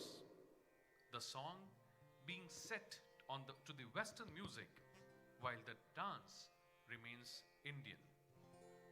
A beautiful women dancer is always the theme of these popular songs. The Dekhni is performed only by women. The most famous Dekhni song, "Oh Boatman, Take Me Across the River," which I'm sure you know the translation of. I have to present performance in Damu's wedding. I'm sure you must have guessed it by now. It's so appealing that both Dekhni and Mondo are accompanied by the Gomant. आणि काही क्षणातच आपण आता ह्या दुसऱ्या dance परफॉर्मन्सचा आनंद घेणार आहोत. I think the team is now set. Over to you, team.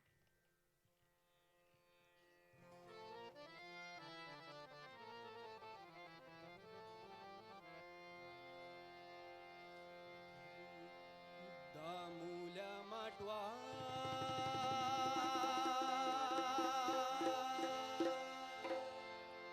कल्वताचो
काळजातल्यान उतर दिता दामूच्या लग्नाक तुका पावयता शिरोड्या तुमका पावयता शिरोड्या तुमका पावयता शिरोड्या तुमका पावयता शिरोड्या तुमका पावयता शिरोड्या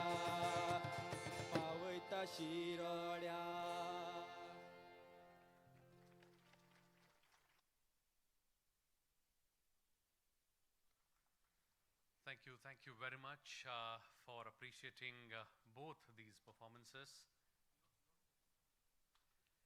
My friends, now the stage would get ready for the last segment of this gathering, and which is Gomant Gaurav Sanman. I'm sure we all are excited and waiting for the moment that we all were anticipating. My friends, some of the personalities that are there present among us are beyond words. काही व्यक्ती खरंच त्यांच्या आयुष्यात असं कार्य करून जातात की त्यांनी केलेलं कार्य फक्त त्याच जनरेशनला नाही तर येणाऱ्या कित्येक जनरेशनला मार्गदर्शन देतात.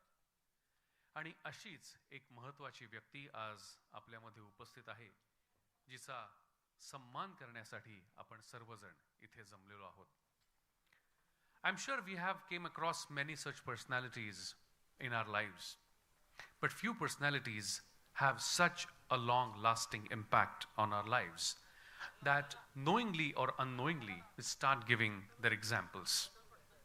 This stage on which we are going to have this honor is, I would say, fortunate in a way that this son of Goa has come all the way and has walked such a great distance in his life that all the tall accolades of our great nation Bharat are bestowed upon him. Padma Shri, Padma Bhushan, Padma Vibhushan. I mean, the highest civilian award winner personality is here with us today. मित्रांनो, काही क्षणातच हे stage जेव्हा त्यांना receive करण्यासाठी ready होईल, आपण सर्वजण पुढच्या या कार्यक्रमाचा अनुभव आपण घेऊ शकू.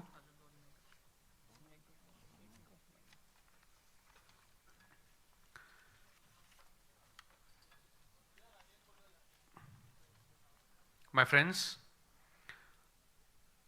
we have seen both the sessions which were focused on industry and academia and the way we should take this growth forward for the bright future of Goa. This session of Gomant Gaurav Sanman is going to be that very moment in this session where we dedicated to the honoring the excellence, vision and lifelong contribution of Dr. Raghunath Mashelkar ji. This segment is not just going to be the felicitation of him, but a tribute to the legacy that reflects innovation with purpose, leadership with humility, and impact with inclusiveness. It is a celebration of a journey that continues to inspire generation and aligns deeply with the values and aspirations we have been discussing all the way today. My friends, the stage is now almost ready, and it is my honor and privilege to welcome the dignitaries on the dais for this very important gathering. I would like to take this moment to invite on stage the Honorable, can we have the full lights please? The Honorable Chief Minister of Goa. Let us put our hands together and welcome with a big round of applause, my friends, Dr. Pramod Sawant, Honorable Minister of Industry, Government of Goa, Shri Marvin Godino-ji, Padma Vibhushan, Dr. R.A. Mashelkar-ji, Executive President of MIT World Peace University, Dr. Rahul V. Karatji, President of Goa Chamber of Commerce and Industries, Mrs. Pratima Dhonji, Mr. Yatin Kakotkarji, the Vice President of Goa Chamber of Commerce and Industries, Dr. Aditi Karat, Executive Director of MIT World Peace University, Director General of Goa Chamber of Commerce and Industries, Mr. Sanjay Amonkarji, the Honorable Vice Chancellor of MIT WPU Goa, Professor Dr. Walter Philo, and Registrar of MIT WPU Goa, Dr. Vijayan Karipalji.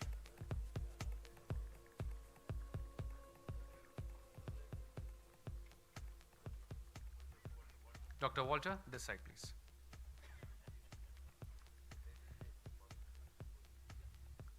It is indeed our honor and privilege to have such a tall personalities on the stage. Let's give them, all of them, a big round of applause. A big round of applause, my friends. Thank you very much. आणि आजच्या या कार्यक्रमाची सुरुवात आपण आपल्या मातृभूमीच्या परंपरेनुसार करणार आहोत. आपण दीप प्रज्वलन करून या कार्यक्रमाची सुरुवात करणार आहोत. We are going to begin this sessions with lighting the traditional lamp, which is an important tradition of our motherland. I request and invite all the dignitaries to join for lighting the traditional lamp. This lamp signifies the victory of wisdom, the victory of light over darkness, and this light is going to show us the path forward in accomplishing Goa at 2037. A big round of applause once again. टाळ्यांची कमतरता होऊ देऊ नका. या सत्रामध्ये आपण सर्वजण एका मोठ्या व्यक्तीसाठी इथे जमलेलो आहोत.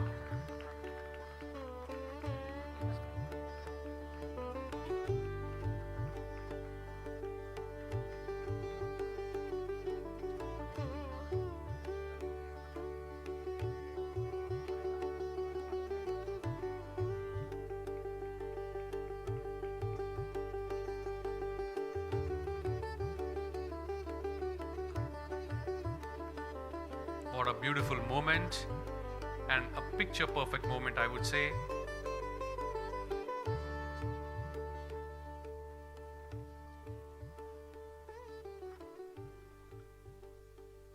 Thank you very much. My friends, there are few traditions which are so important and they have such a great significance in our lives. For example, this tradition of lighting the traditional lamp, which signifies that we bow down to the Almighty and we bow down in front of the energy that show us the path forward. On the same lines, it is important that we understand that every moment of our lives that we live is for our motherland, Bharat. So, it is important for all of us to remember that we all are united. Though we all come from different cultures, different languages, different parts of the country, but we all are united for one single mission of bringing great name and fame to our country. My friends, with this spirit, we must remember that it is equally important that we as human beings look forward for the welfare of entire humanity and not particularly any section of society. Hence, this is the tradition of WPU for last 4 decades, that is 40 years, that we start every day with a prayer. I'm sure the moment we say prayer, we unfortunately have attached a tag to that particular word. But if you pay careful attention to these Sanskrit words of this prayer, you will understand that this prayer does not talk about any caste, any creed, any religion, or any section of society. This prayer is called World Peace Prayer. And please give attention to the words and you will understand that this prayer is for the welfare of entire humanity and it does not mention any religion. So let us rise in our seats for national song Vande Mataram, which would be followed by World Peace Prayer. So I request my technical team to kindly relay the national song Vande Mataram. Vande Mataram, Vande Mataram, Sujalam, Sufalam, Malayaj Sheetalam, Shasya Shamalam Mataram, Vande Mataram, Shubhrajyosna Pulakitayaminim, Pullakusumita Drumadala Shobhinim, Suhasinim, Sumadhura Bhashinim, Sukhadam वरदान मातरम Vande Mataram Vande Mataram. Thank you. I now request everyone to keep standing. Please fold your hands, close your eyes, and wholeheartedly participate in World Peace Prayer.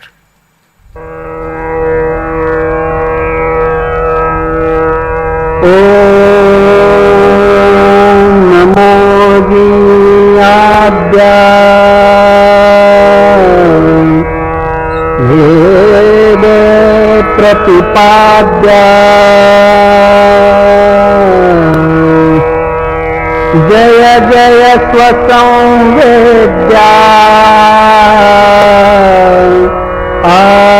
आत्मरूपा देवातूति Ganeshu सकलार्थमति प्रकाशो मणे निवृत्तिदासु अवधारि बोधि गुरुर्ब्रह्मा गुरुर्विष्णु गुरुर्देवो महेश्वरः गुरु साक्षात् परब्रह्मा तस्मै श्री गुरवे नमः.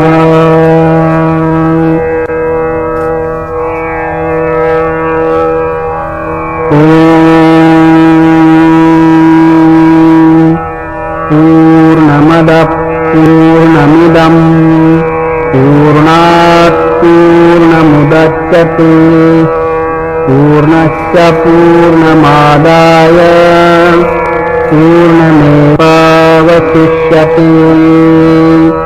ॐ शान्ति शान्ति शान्तिः. Thank you. And my friends, now I would like to invite on stage the President of Goa Chamber of Commerce and Industries, Mrs. Pratima Dhonji, to kindly propose the welcome address. Please put your hands together and welcome with a round of applause Mrs. Pratima Dhon.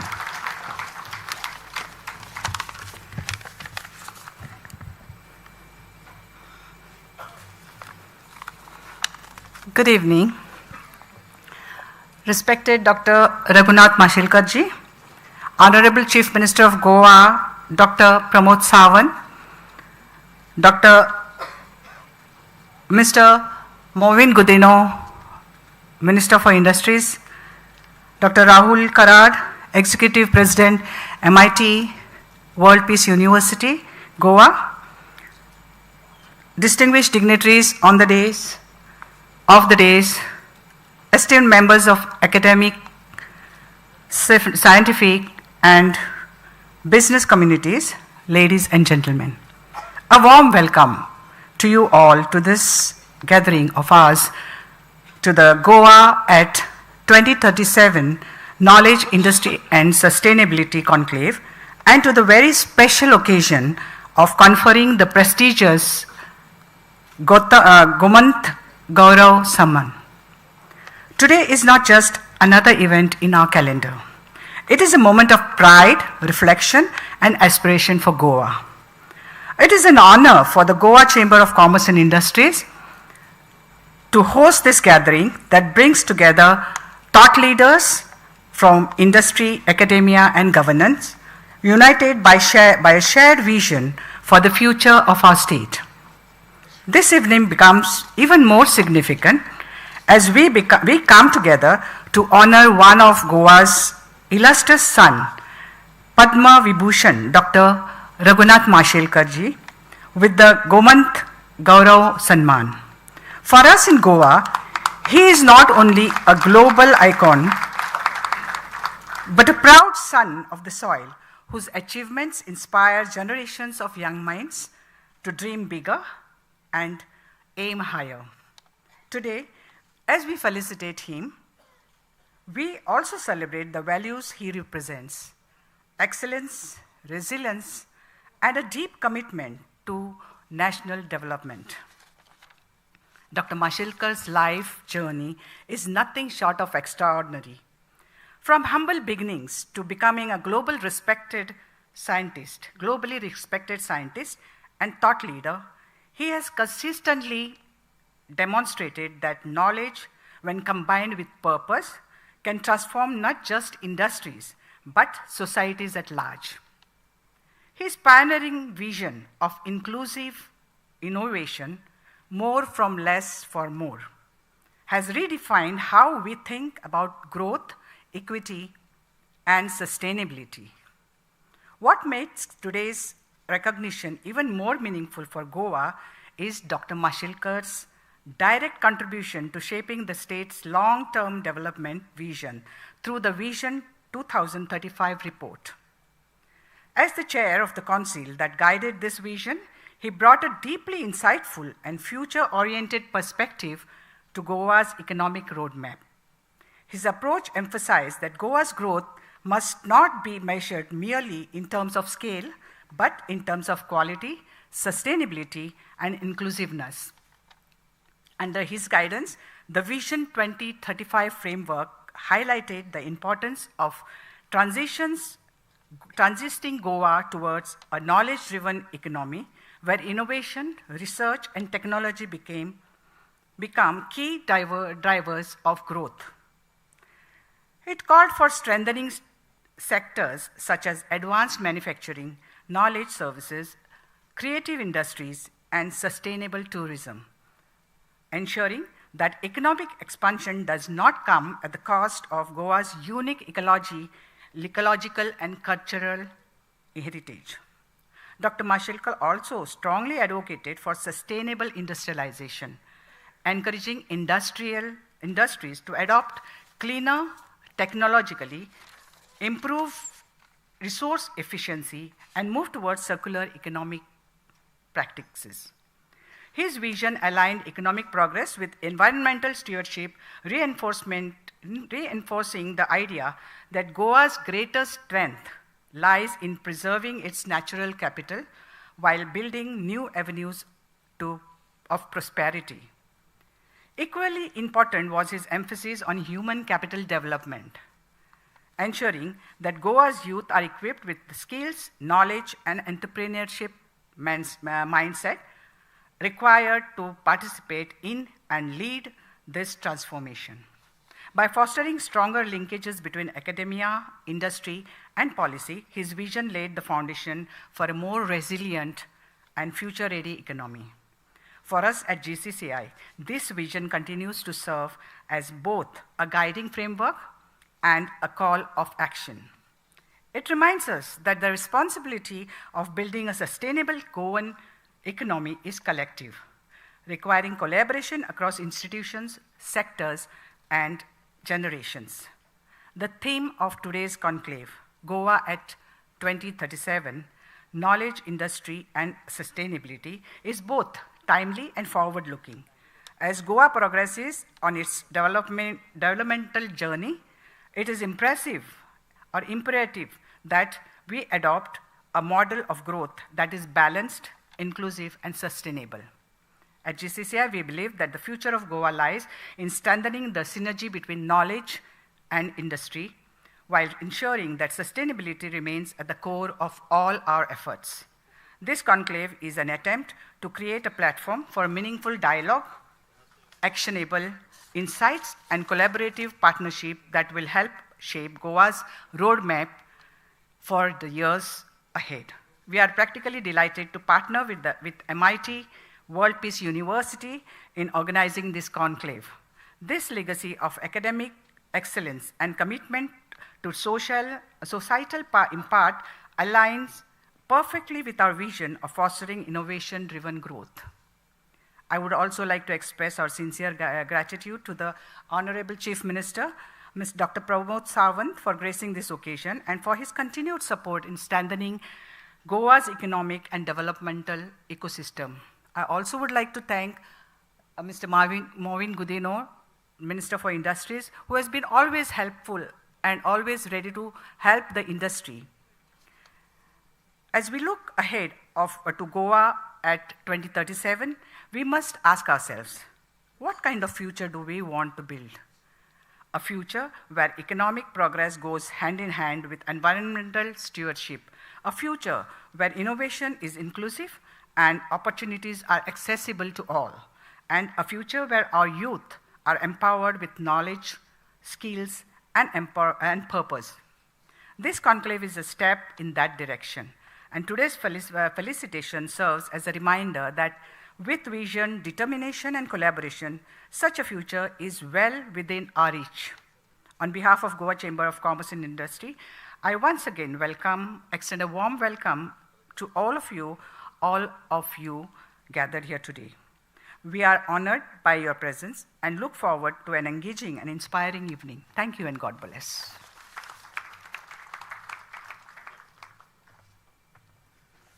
Thank you very much, Madam, for those beautiful words and welcoming all the dignitaries and all of us for this evening. And to move forward, next I would like to invite on stage for a beautiful presentation which would be dedicated to the transdisciplinary approach of MIT WPU Goa. I would like to invite on stage the Vice Chancellor of MIT WPU Goa, Professor at Hamburg University of Applied Sciences, Germany. Please put your hands together and welcome with a round of applause, Professor Dr. Walter Leal-Philo.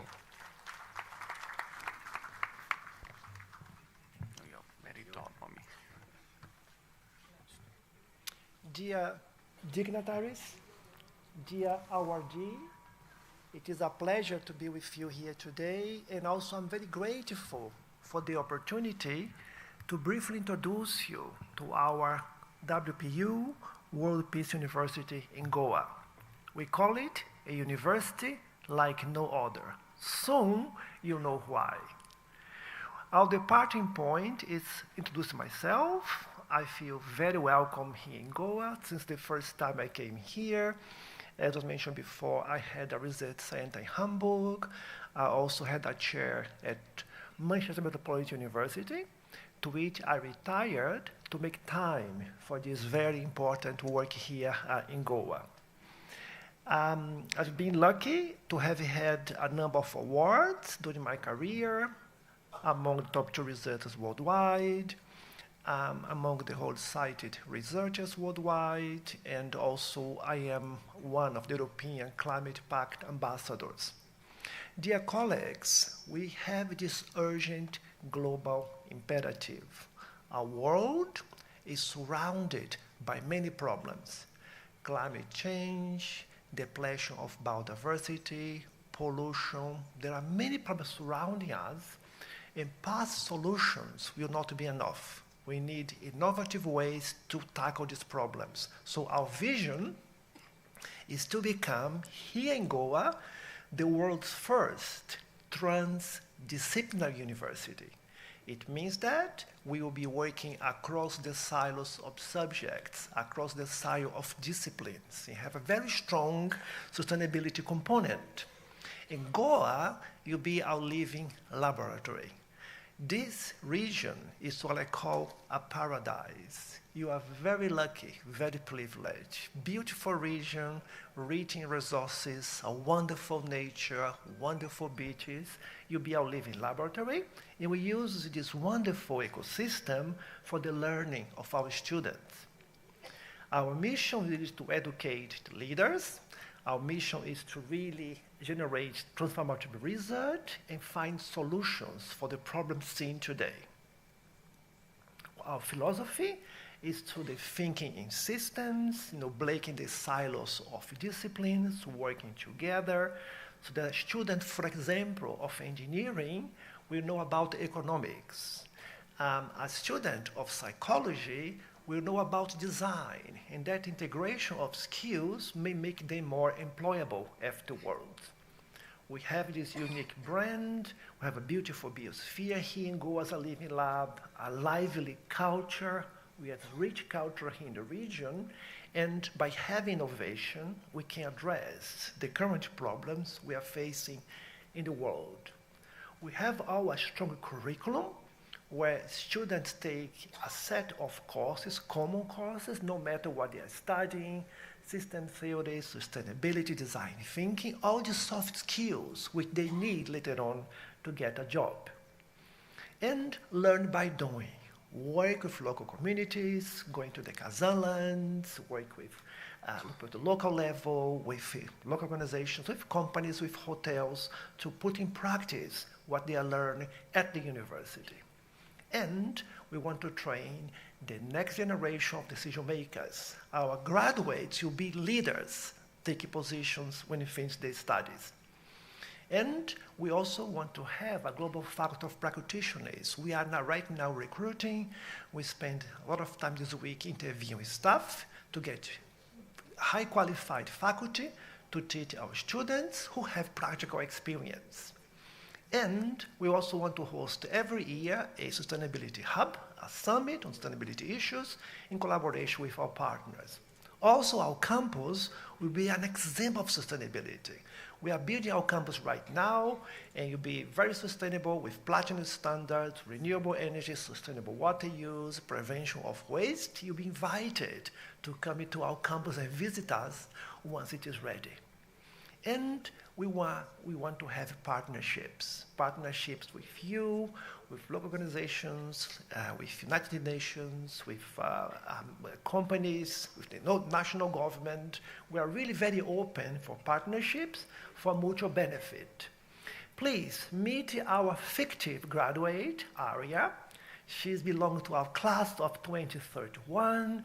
She studied with us sustainable economics. She was working in a community project, and she was so skilled that she got a job just after she completed her studies. This is the kind of graduated we are trying to educate at our university. And this ripple effect goes to the world.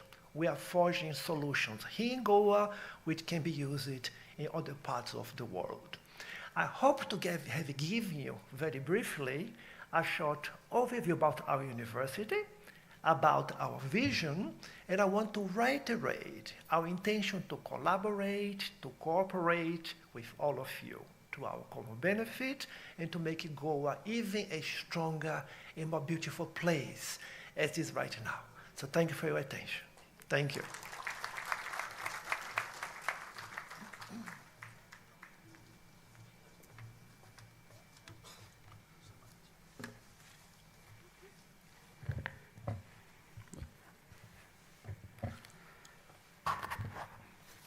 Thank you very much, sir, for introducing us to the important essence and philosophy of WPU Goa. My friends, this ambitious and innovative initiative is being driven by a leader who's present here us on stage. Dr. Rahul V. Karad, whose vision and commitment to transforming education have been instrumental in shaping institutions across India. As a leader who has successfully guided multiple universities, Dr. Karad brings with him a rare combination of strategic foresight, deep belief in value-based education. Under his leadership, WPU Goa will stand out as one of the most innovative and future-oriented institutions within the broader ecosystem, reflecting a conscious shift from conventional educational models to the more integrated and purpose-driven approach. But my friends, I would like to give a different introduction of Dr. Rahul Karad today.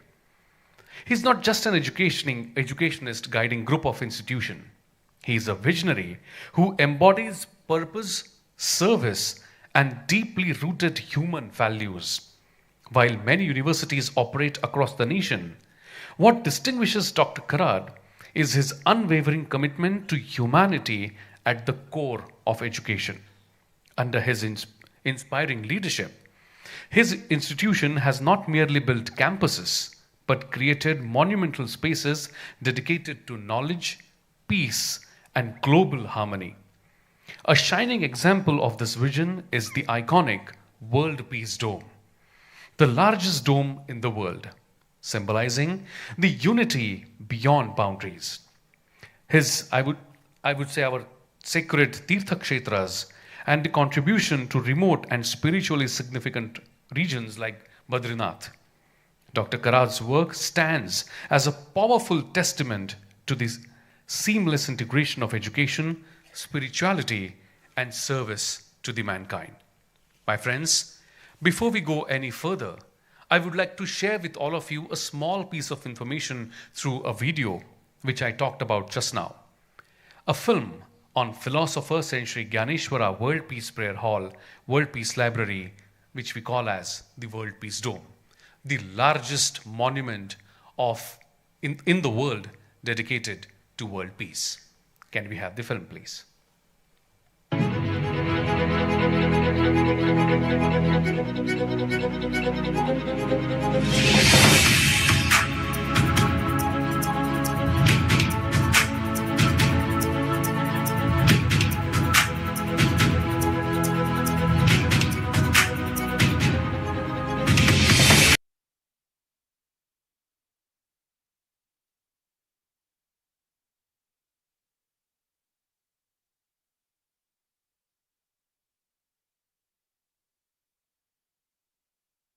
one of the prominent tourism destinations of the world. 21वीं शताब्दी में मेरी भारत माता विश्व गुरु बनने की काबिलियत रखता है. It will become a विश्व गुरु in the 21st century.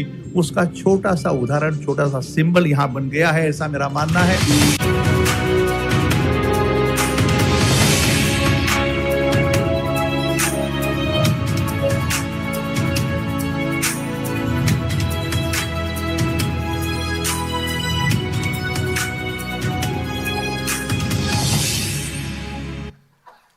Thank you. Let's absolutely a big round of applause to this initiative. My friends, it is indeed my honor and privilege to invite on stage the Executive President of MIT World Peace University and the founder of the very first school for political leadership in this part of the world, that is MIT School of Government, and the creator of many innovative platforms like Bharatiya Chhatra Sansad, National Legislators Conference, and many more. Please put your hands together and welcome with a big round of applause, Dr. Rahul V. Karat. Thank you, Professor Bapat, for that very elaborate interaction.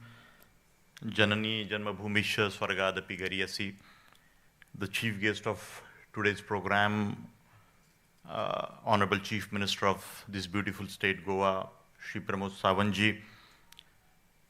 I have no words to express my also happiness that another honorable minister whom I haven't met before, Godinoji, you are also here. I want to welcome you also on behalf of my institution, World Peace University Goa, as well as the Goa Chamber of Commerce, one of the such a legacy institution in the state of Goa. Thank you for participating.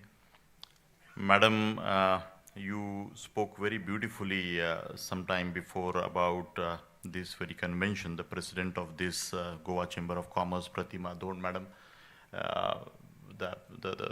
in the previous two sessions, Honorable Chief Minister very beautifully, some of the tall leaders, they already covered very systematically those approaches for Goa's overall transformation through industries also, through environmental issues, sustainable issues, and me as an educationist, and we all felt that education should be a part of this, and Dr. Mashelkar's honor what we are going to have today.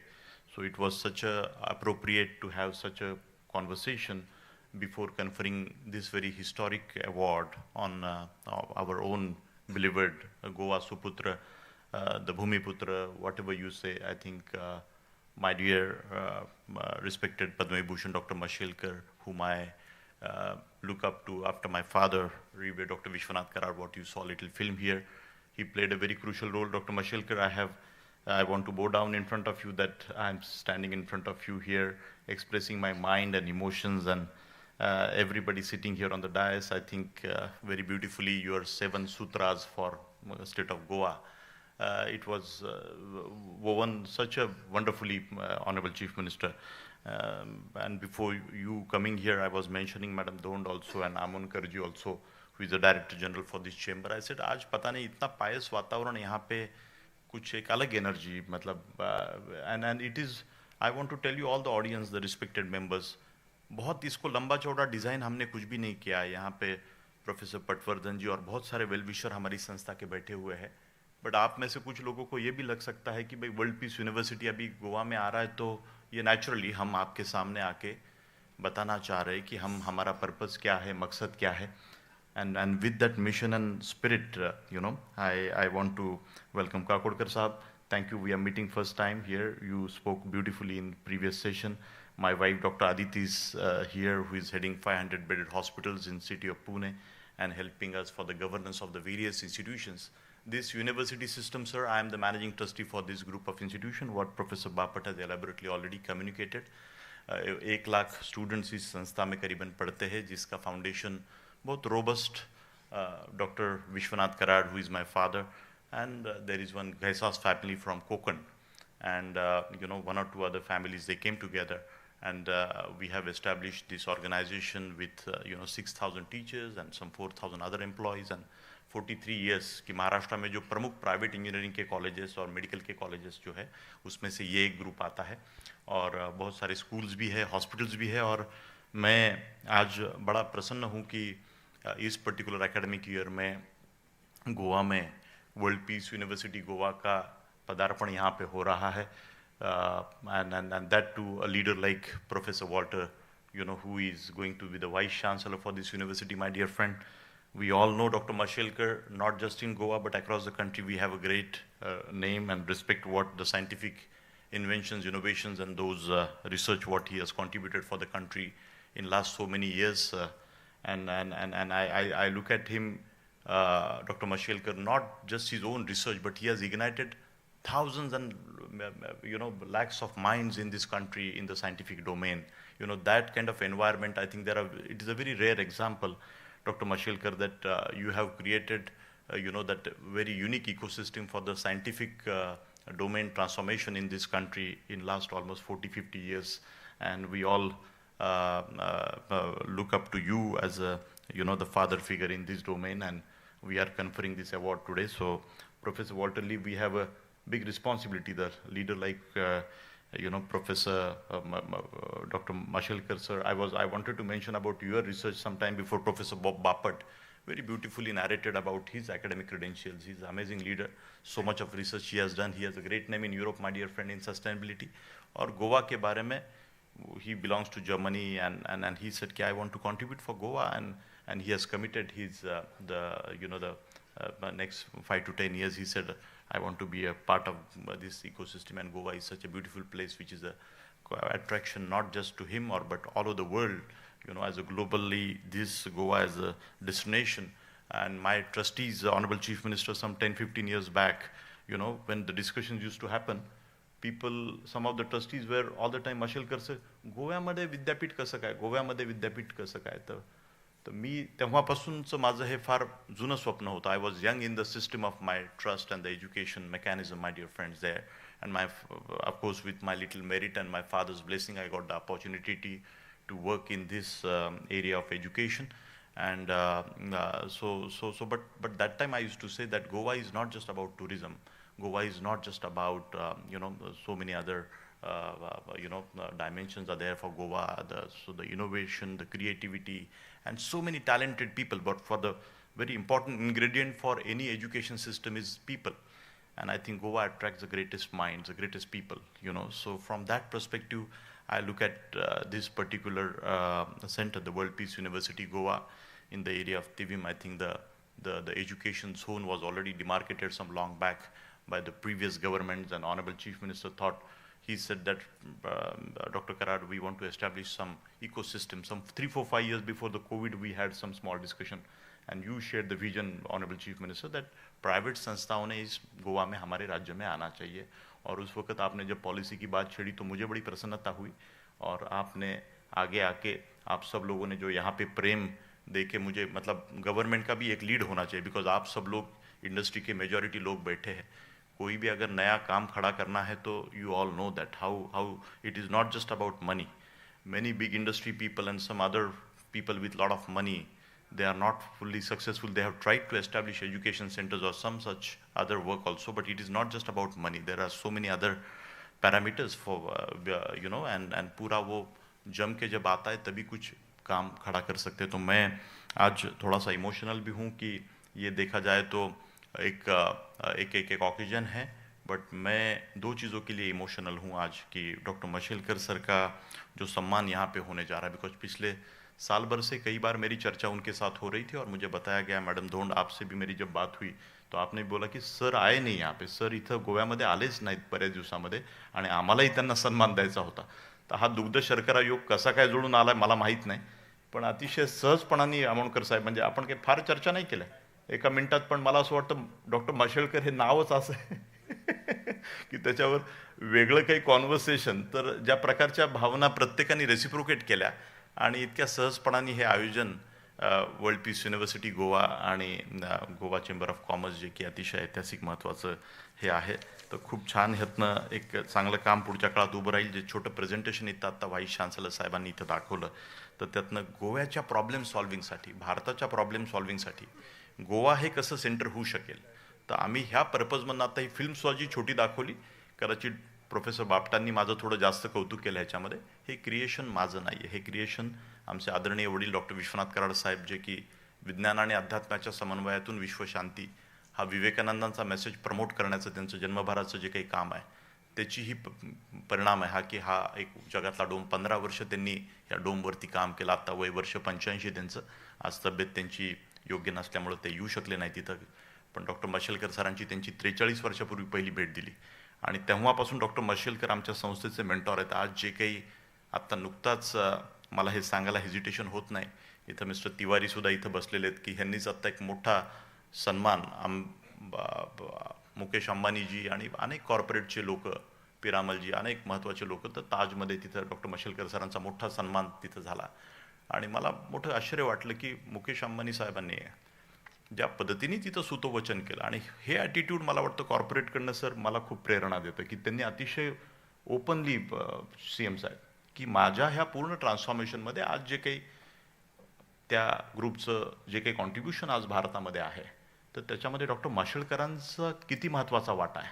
नुसता सल्लागार म्हणून नाही, तर अनेक beyond advisory capacity personally सुद्धा ते त्यांचे कसे मेंटॉर आहेत, म्हणजे अर्थात प्रोफेशनल त्यांचं जे काही नुआन्सेस बिल्डिंग करण्यासाठीचं जे काही डॉक्टर मशेलकर सरांचं कॉन्ट्रीब्युशन होतं ते त्यांनी अतिशय खुल्यापणाने सगळ्यांच्या पुढे मांडलं, पण पर्सनली सुद्धा त्यांच्यात ती एनर्जी त्यांच्यात कशी तयार झाली, अतिशय लहान वयापासून डॉक्टर मशेलकर सरांनी त्यांना मेंटॉर केलं।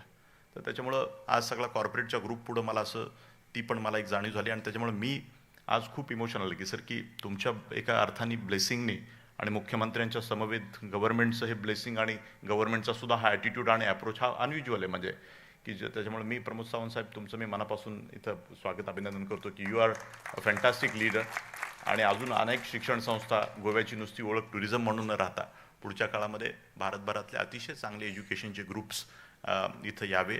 तुम्हाला मी पूर्वी एकदा बोललो होतो सर, CIPU नावाची बॉडीसुद्धा आम्ही एक सुरू करू शकलो की confederation of Indian private universities, भारतातल्या सगळ्या प्रायव्हेट विद्यापीठांची जसं ही चेंबरची बॉडी आहे मॅडम धोंड, तर तशी एक आपण बॉडी आपण सुरुवात केलेली आहे की शेवटी कलेक्टिव्हली सगळ्यांनी मिळून ग्रो होतं। इथं ह्या गोव्यामध्ये 5च 5 स्टार हॉटेल असते तर फायदा होत नाही, हजारो हॉटेल आहेत, म्हणून कोलॅबरेटिव्ह कॉम्पिटिशन झाली पाहिजे। ह्या भूमिकेतून शिक्षणाच्या ह्याच्यात सुद्धा आज बिट्स पिलानी आणि गोवा इन्स्टिट्यूट ऑफ मॅनेजमेंट मी एक उच्च नाव केलं आहे इथं, तर तशा प्रकारे माझा विश्वास आहे की वर्ल्ड पीस युनिव्हर्सिटी गोवा अतिशय ग्लोबल विजननी की हैदराबादमध्ये इंडियन स्कूल ऑफ बिझनेस एक महत्त्वाची संस्था, चंद्रबाबू नायडूंनी तिथं एक महत्त्वाचं विजन दाखवलं आणि महाराष्ट्रामध्ये ही संस्था येणार होती, पण अतिशय आग्रह करून त्यांनी ती संस्था त्यांच्या राज्यामध्ये घेऊन गेले। तर तसं मला मुद्दाम आठवण होते की चंद्रबाबूंची ते सुद्धा एक विजनरी आपल्यासारखे चीफ मिनिस्टर सर त्यांनी जे काही नाव केलं आणि तर असं मला वाटतं की ह्या क्षेत्राची सुद्धा ओळख की कारण राजकारणामध्ये तुम्हाला माहिती आहे की हे सगळे सिस्टीम चालवत असताना किती चॅलेंजेस, सोशल इंजिनिअरिंगमध्ये आपण एलाइट क्लास इथं सगळे सिलेक्टेड लोक बसलेले आहोत, पण तुम्ही पाहिलं तर रिच पुअर आणि ह्या सगळ्या प्रकारच्या डायव्हर्स लोकांना लिडरशिपला हँडल करताना कशा प्रकारची मानसिकता आणि काय प्रकारचं त्यांच्या मनाची ठेवण ठेवावी लागते आणि त्यातनं हा कलेक्टिव्ह कॉन्शियसनेस आपल्या सगळ्यांचा आणि त्याचे ते सिम्बॉल म्हणून इथं जेव्हा इथं बसतात तर त्यांच्याकडे आपण आदराने पाहतो कुठल्याही लिडरशिपकडं। तर त्या भूमिकेतनं प्रमोद सावंत साहेब तुमचा हा दृष्टीपणा पुढच्या काळामध्ये आम्हाला खूप मोटिवेशन देईल, ताकद देईल, शक्ती देईल, एवढीच मी तर भावना व्यक्त करतो। आणि हा जो शिक्षण संस्था ग्रुप आहे सगळ्यांना मला सांगावंसं वाटतं की आम्ही इथं माझ्या वडिलांनी आणि शिक्षण संस्थेच्या सगळ्या ट्रस्टीजनी मी जेव्हा 10 वर्षाचा होतो तेव्हापासून हे सांगण्यात आलं की हे प्रॉफिटेरिंग नाही आहे. एज्युकेशन सेंटर्स त्याला बिझनेस प्रिन्सिपल 100% लागतं त्याला ग्रो होण्यासाठी, पण त्याचं एक्सपान्शन आणि त्याची पूर्ण प्रोसेस आणि तो पूर्णपणे विचार घेऊन अतिशय विद्वान लोक, तर त्या भूमिकेतून मला असं वाटतं की डॉक्टर मशेलकर सर तुमचं इथं आज इथं बसणं या मंचावर, तुम्ही किती सिलेक्टिव्ह आणि किती चूजी आहात हे मी 15-18 वर्षाचा असल्यापासून पाहिलेलं आहे की तुम्हाला त्यांच्या मेरिटमध्ये पास होणं सोपं नाही आहे. तसं म्हणजे ते जेव्हा हे पाहतात तर आपण खूप मोठ्याने सरांना टाळे दिवस सर तुम्हाला उदंड आयुष्य लाभावं.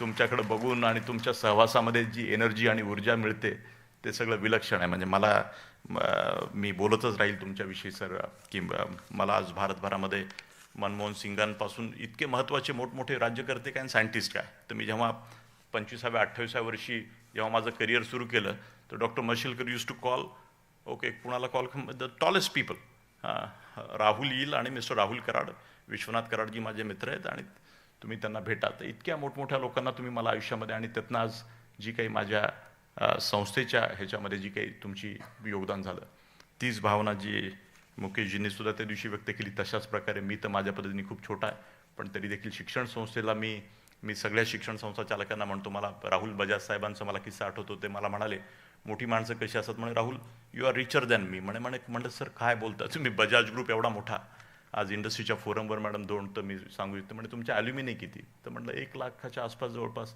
म्हणजे त्यांची सगळ्यांची वर्थ करा, किती कॉर्पोरेटमध्ये कामं करतायत, किती पैसे कमवतात. तर तशा अर्थाने ते म्हणे तुम्ही यू आर रिचर दॅन असं राहुल कुमार बजाज आज राहिले नाहीत.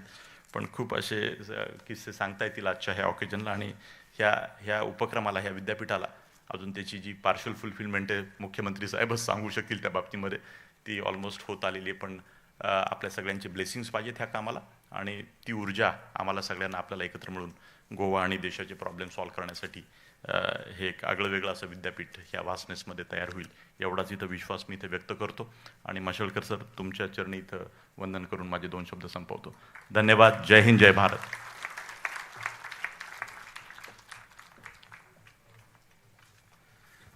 Thank you, sir. Thank you very much for sharing your mind on this important occasion.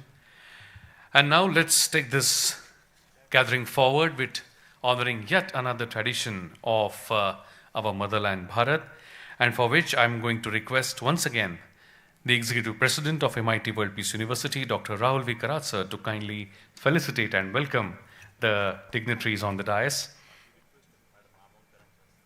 Sure.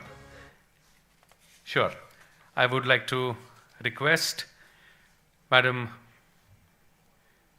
Pratima Dhonji to join us for felicitating the dignitaries on the dais. I request her to kindly felicitate and welcome the chief guest of this function, the Honorable Chief Minister of the state of Goa. I request her to kindly felicitate Dr. Pramod Sawantji. Let's welcome Honorable Chief Minister, sir, with a big round of applause, my friends.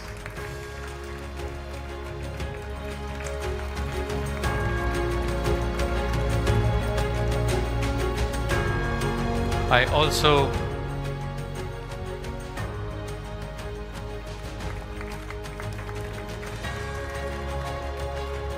also request her to kindly felicitate and welcome the Honorable Minister for Transport, Industries and Panchayat Raj, Government of Goa, Shri Marvin Godinuji.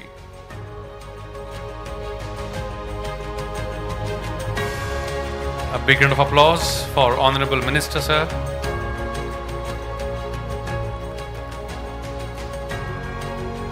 Thank you, sir. Thank you very much.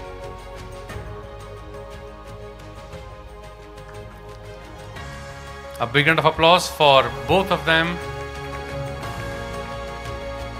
Thank you very much. My friends, there were so many personalities across the nation who wanted to be part of this function. But unfortunately, they could not make it to this venue today. But they have made a point that they communicate and convey their regards through a small message. I would like to take this moment and share some of the messages that we have received for this gathering. I request my team to relay. It is indeed a great privilege to join you in honoring Padma Vibhushan Raghunath Mashelkar, an extraordinary scientist, visionary leader, and above all, a passionate nation builder. As MIT World Peace University honors him, I join you in celebrating a life devoted to science, service, and nation building. Ramesh, thank you for your unwavering belief in Indian ingenuity and for reminding us that innovation at its best must serve humanity. Thank you and congratulations. Heartiest congratulations, Dr. Mashelkar ji.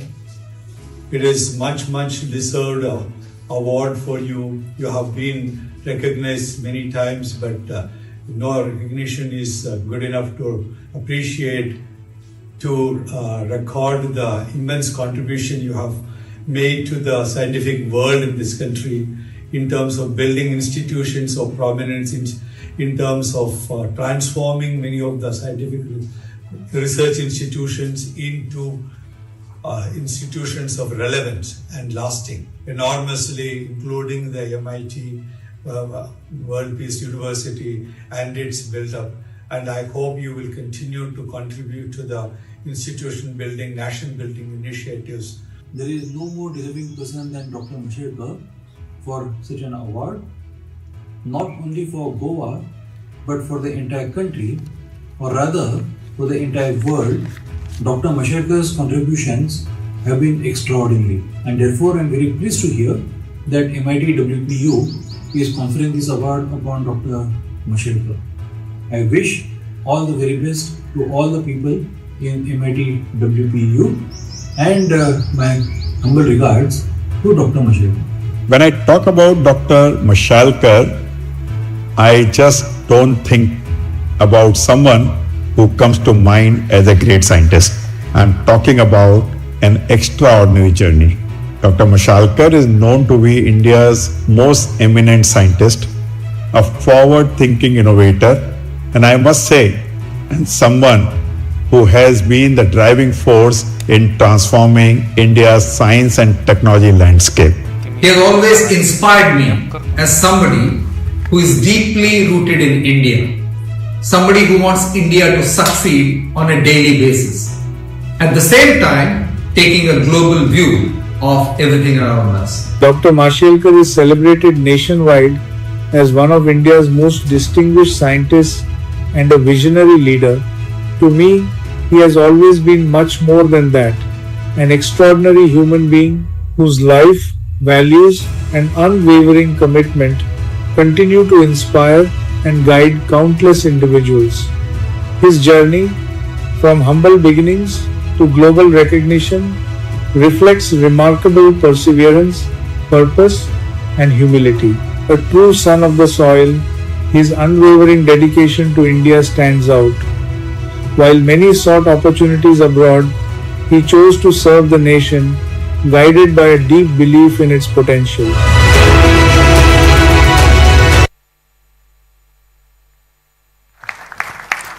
And these were just some of the messages that we have received, and believe me, there is a long list of tall personalities across the nation who wanted to be here. Sir, in the August gathering of Honorable Chief Minister and Minister, sir, and all the citizens of Goa, today is going to be, we are going to witness yet another important moment in which the GCCI, Goa Chamber of Commerce and Industries, and the WPU Goa are going to sign an memorandum of understanding, for which I would like to invite for signing the document the Honorable Vice Chancellor of MIT WPU Goa, Professor Dr. Walter, and of course I would like to invite from the side of GCCI, Mrs. Dhon, Pratima Dhonji.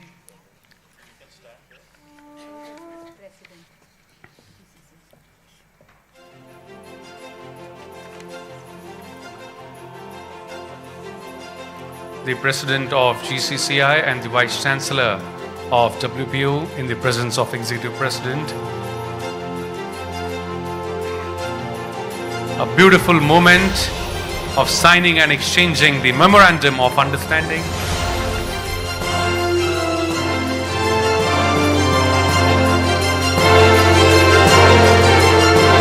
request both of them to exchange.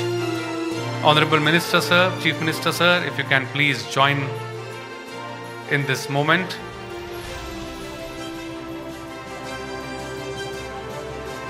That's correct. A beautiful photograph. A big round of applause, my friends, to this moment of signing of Memorandum of Understanding between GCCI and WPU Goa.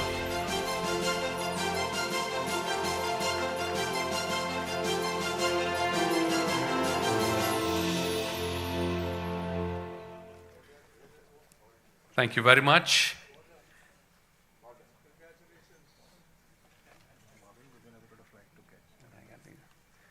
And now it's my honor and privilege to invite the Honorable Minister for Transport, Industries and Panchayat Raj, Government of Goa, Shri Mawin Gudinoji, to kindly address the gathering. Please put your hands together and welcome with a big round of applause, Shri Mawin Gudinoji.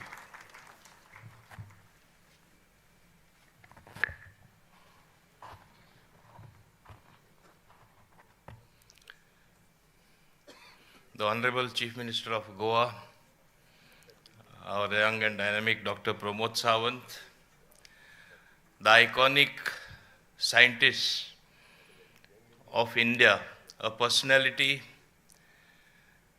a Goan, a true Goan, who has made India feel proud in the scientific community in the world, is none other than Professor Raghunath Mashelkar, our own very Goan. First of all, hearty congratulations to him for getting the Gomant Gaurav Sanman, which we are going to give him, and rightly so. Other dignitaries present here, Mr. Karat, Rahul Karat, Dr. Rahul Karat, Dr. Walter, Mr. Amonkar, our own GCCI president, the first women president of the Goa Chamber of Commerce and Industry, Pratima Donji, Yatin Kakodkar, Dr. Aditi, other dignitaries on the dais, off the dais, friends. In fact, it is my proud privilege and honor to be merely present at this function, honoring our very own Professor Raghunath Mashelkar. I was just recollecting, and we were in conversation, I was reminded of an earlier function which we both attended in Goa. And at that point also, though it was more than, I think, 20 or 25 years ago, we had a very lively conversation. And at that point of time, I was never as inspired with a scientific temper by conversing with him, by listening to his views, looking at his vision, what he had, not only for the scientific community, but not only for our country, but for the entire world, as to how science and technology should be used for the common man, its benefit accruing to the poorest of the poor. This was his line of thinking. His line of thinking was concentrate more on research and development, come out with newer solutions for everything which humanity faces by advancement in science in a manner that it gets recognized and adopted. While moving ahead scientifically, while moving ahead with technology, he never lost sight that one has to preserve one's own culture. One has to be grounded. One cannot forget what was one's own Sanskriti. All this, he always brought it in front of him. And the mass of what should be there for implementing came through his, I would say, awesome thinking, something of a different kind. Very rarely you will find such a personality with so many traits combined into one. As the 7 chakras, all that he elucidates, including being honest in every dealing, that is what you lay emphasis. You lay emphasis on environment, in protecting the good environment around you, protecting nature. One has to have regard for all these things. And it is very heartening that World Peace University, along with Goa Chamber of Commerce, has deliberated on various things that are necessary in the morning, having very eminent panelists as I was looking at it. I am sure what you have discussed is going to be real matter, which will result in good ideas, which are implementable, which are achievable for the good of humanity, for good of society. Today, you know, the geopolitical situation, World Peace University, I think first of all you need world peace to progress. Even that is, I think, is at crossroads. And today, sometimes we feel we are many a times at crossroads. How do you overcome this? You overcome this by adopting principles, by adopting what has been placed before you, whom you worship literally as an icon. As I said, it is my great privilege to be in front of Professor Mashelkar. This itself is a great thing. And I must confess, I have attended so many functions here in Kala Academy. But today, it's a different energy altogether. That is his persona. That is Dr. Mashelkar. You have inspired people all over the world. You have inspired our scientific community to the extent perhaps you don't realize your own contribution. How great it has been. When people like us recognize that, and really I'm getting goosebumps as I speak on this subject, rarely there are such personalities. And I must compliment both the WPU and Goa Chamber of Commerce and Industry for choosing to honor him, and rightly so, because he is the son of this soil, of our beautiful little Goa. As you know, ours is a beautiful state.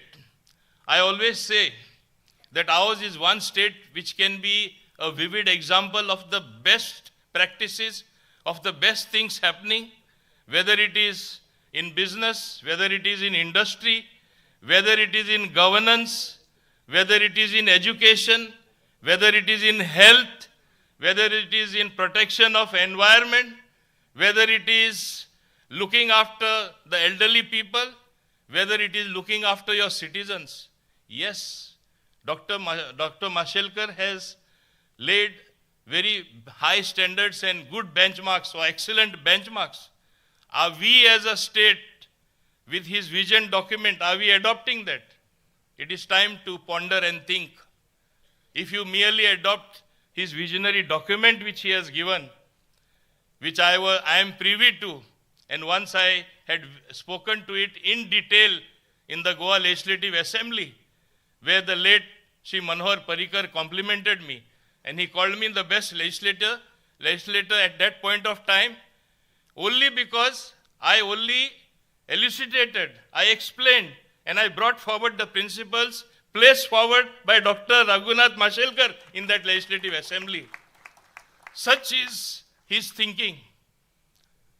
I cannot say more because you would love to listen to him, the Honorable Chief Minister, and others as well. But really, all of you also should feel proud.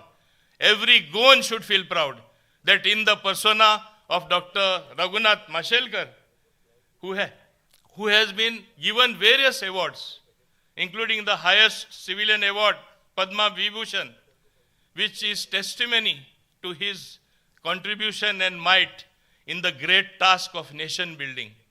I think that is really something commendable, far beyond words.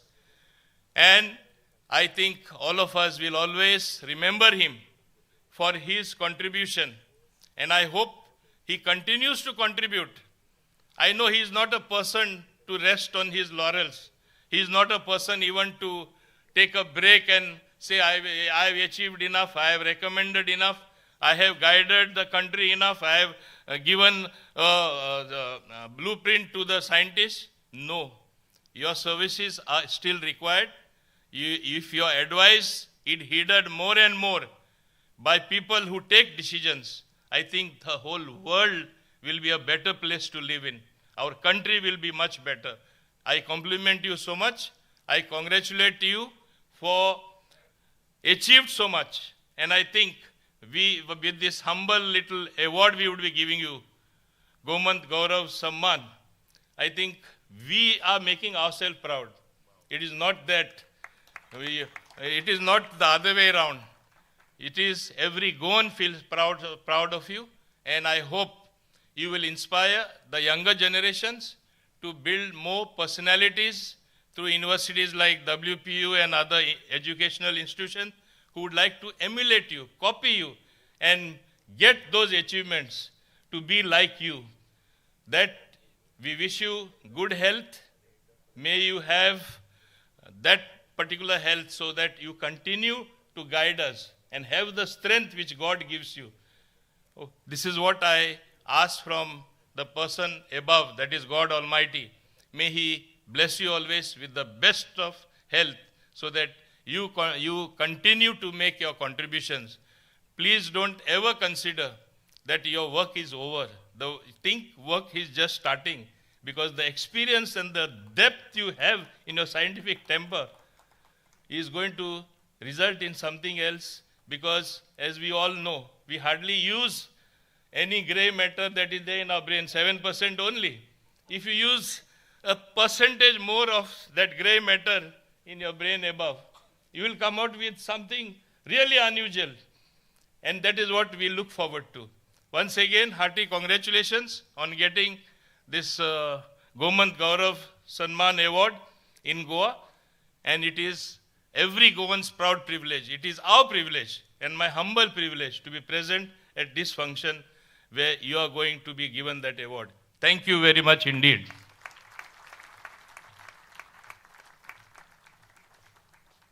Thank you very much, Honorable Minister, sir, for your words. And your words truly reflected your feelings about Dr. Raghunath Mashelkar, sir, from bottom of your heart. Thank you, sir. Thank you very much for that. My friends, so many people in their so many unique ways have been expressing their gratitude.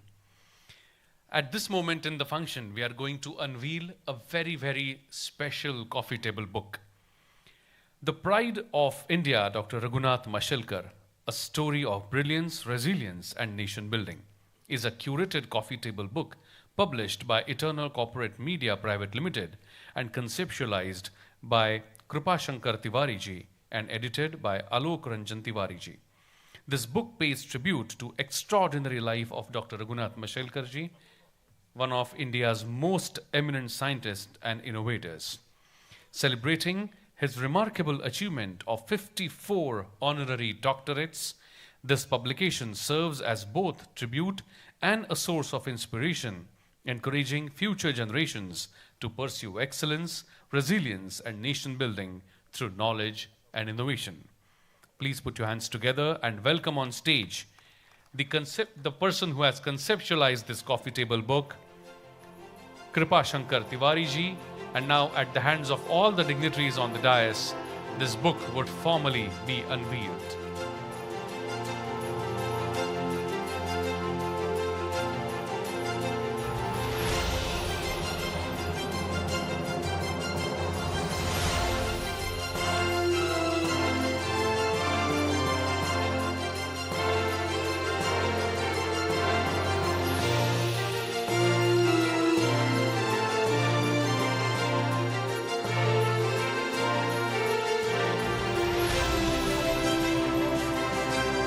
Big round of applause, my friends, for this very, very important and special moment. Thank you, sir. Thank you very much. And my friends, now we are we have reached the most important moment of this function, where we are going to confer the Gomant Gaurav Sanman on Professor Dr. Raghunath Mashelkar ji. But there is a very, very special way we do it. I request my team members to kindly bring the chair of honor in the front.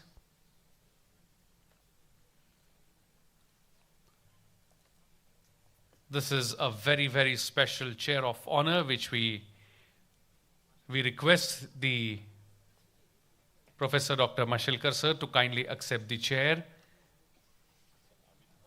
Yes, please. And I request if Honorable Chief Minister sir and if everybody can stand beside him. And now we are going to witness a small film which is created on life and work of Dr. Raghunath A. Mashelkar ji.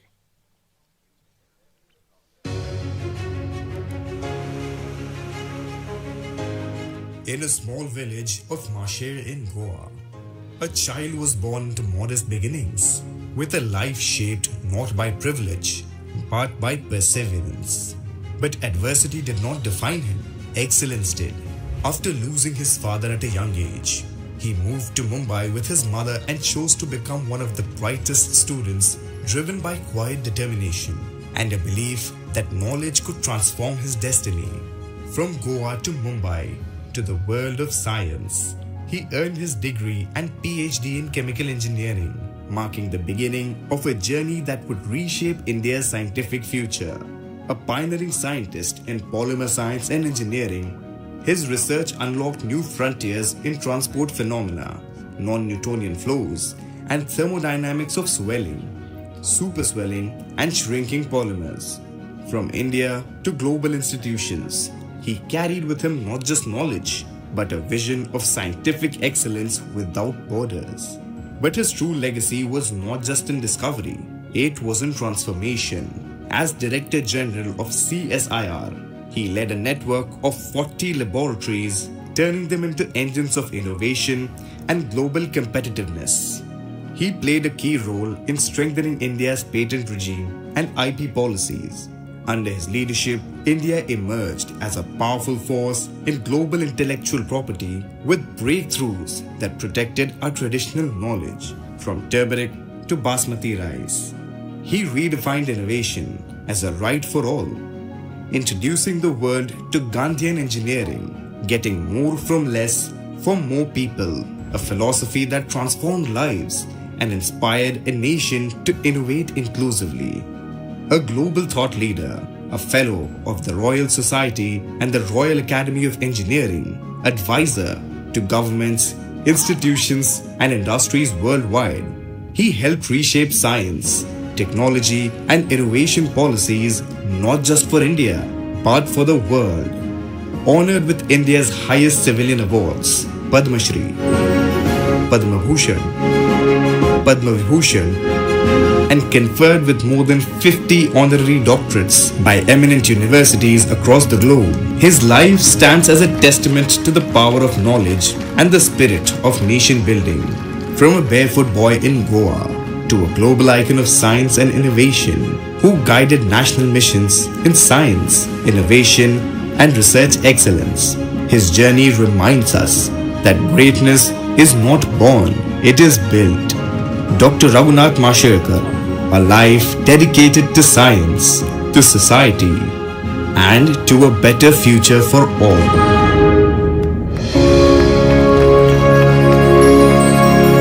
And now is the moment, my friends, when I'm going to request the Honorable Chief Minister Sir, Honorable Minister Sir, and all the dignitaries on the dais to kindly confer the Gomant Gaurav Sanman on Professor Dr. Raghunath A. Mashelkar sir.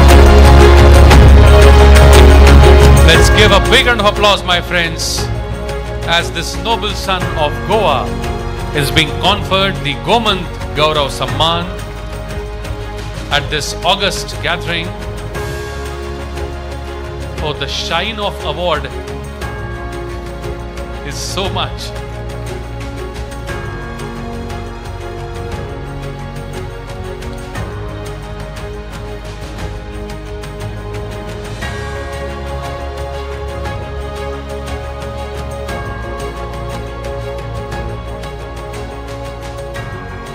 Let's not I think we can all rise in our seats and give a standing ovation to Professor Dr. Raghunath A. Mashelkar sir for his contribution to our motherland Bharat and making his motherland Goa proud. The Gomant Gaurav Sanman to Professor Dr. Raghunath A. Mashelkar sir.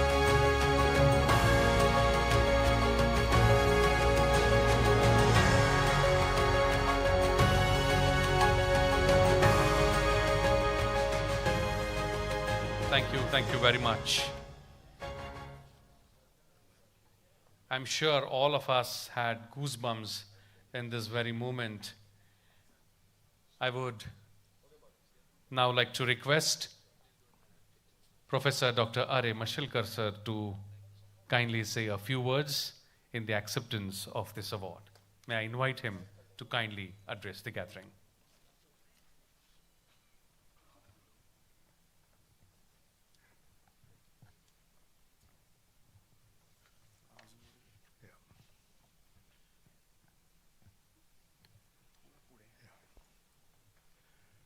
Honorable Chief Minister Shri Pramod Sawantji, Honorable Industry Minister Marvin Godinoji, unfortunately he has to leave. He was on his way to Ahmedabad, but he stayed back for this function. I am really grateful to you, sir.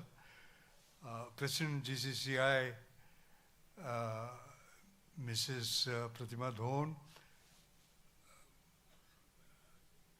formerly Executive President, MIT WTO Goa, but Rahul Karar, my Rahul. He's like my second son. My very dear friend Yatin Kakodkar, whom I'm seeing after number of days really. Distinguished guests, ladies and gentlemen. You know, moments like these, you don't know what to say. I'm never short of words, but moments like this, you feel humble, you feel grateful, you feel also responsible.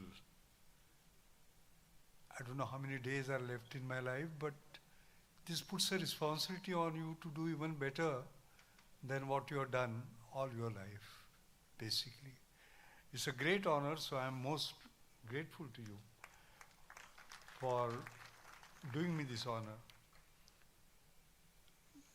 Chief Minister Sahib, I must say something. Kala Academy has a magic. Whenever I have stood here, I feel different. I've never felt like that. I've spoken all around the world, but I've never felt like what I do when I stand here. I mean it, I'll tell you. So the last time, I remember there was this Didi Kosambi Festival of Ideas. And there were 4 speakers, everyday one, and Dalai Lama spoke, then I spoke, Dr. Kalam spoke, Dr.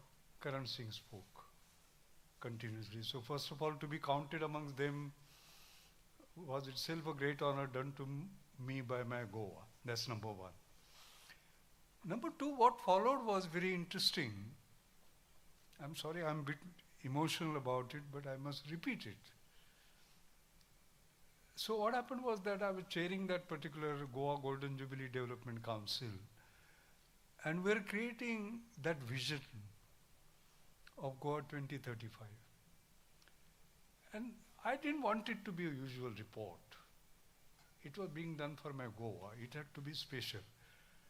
So we had these 7 arrows that we talked about.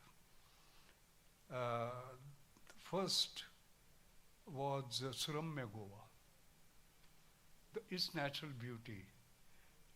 I always say that Goa is the greatest gift God has given to India, Bharat. Second was Susanskrit Goa. culture, multicultural society that we have.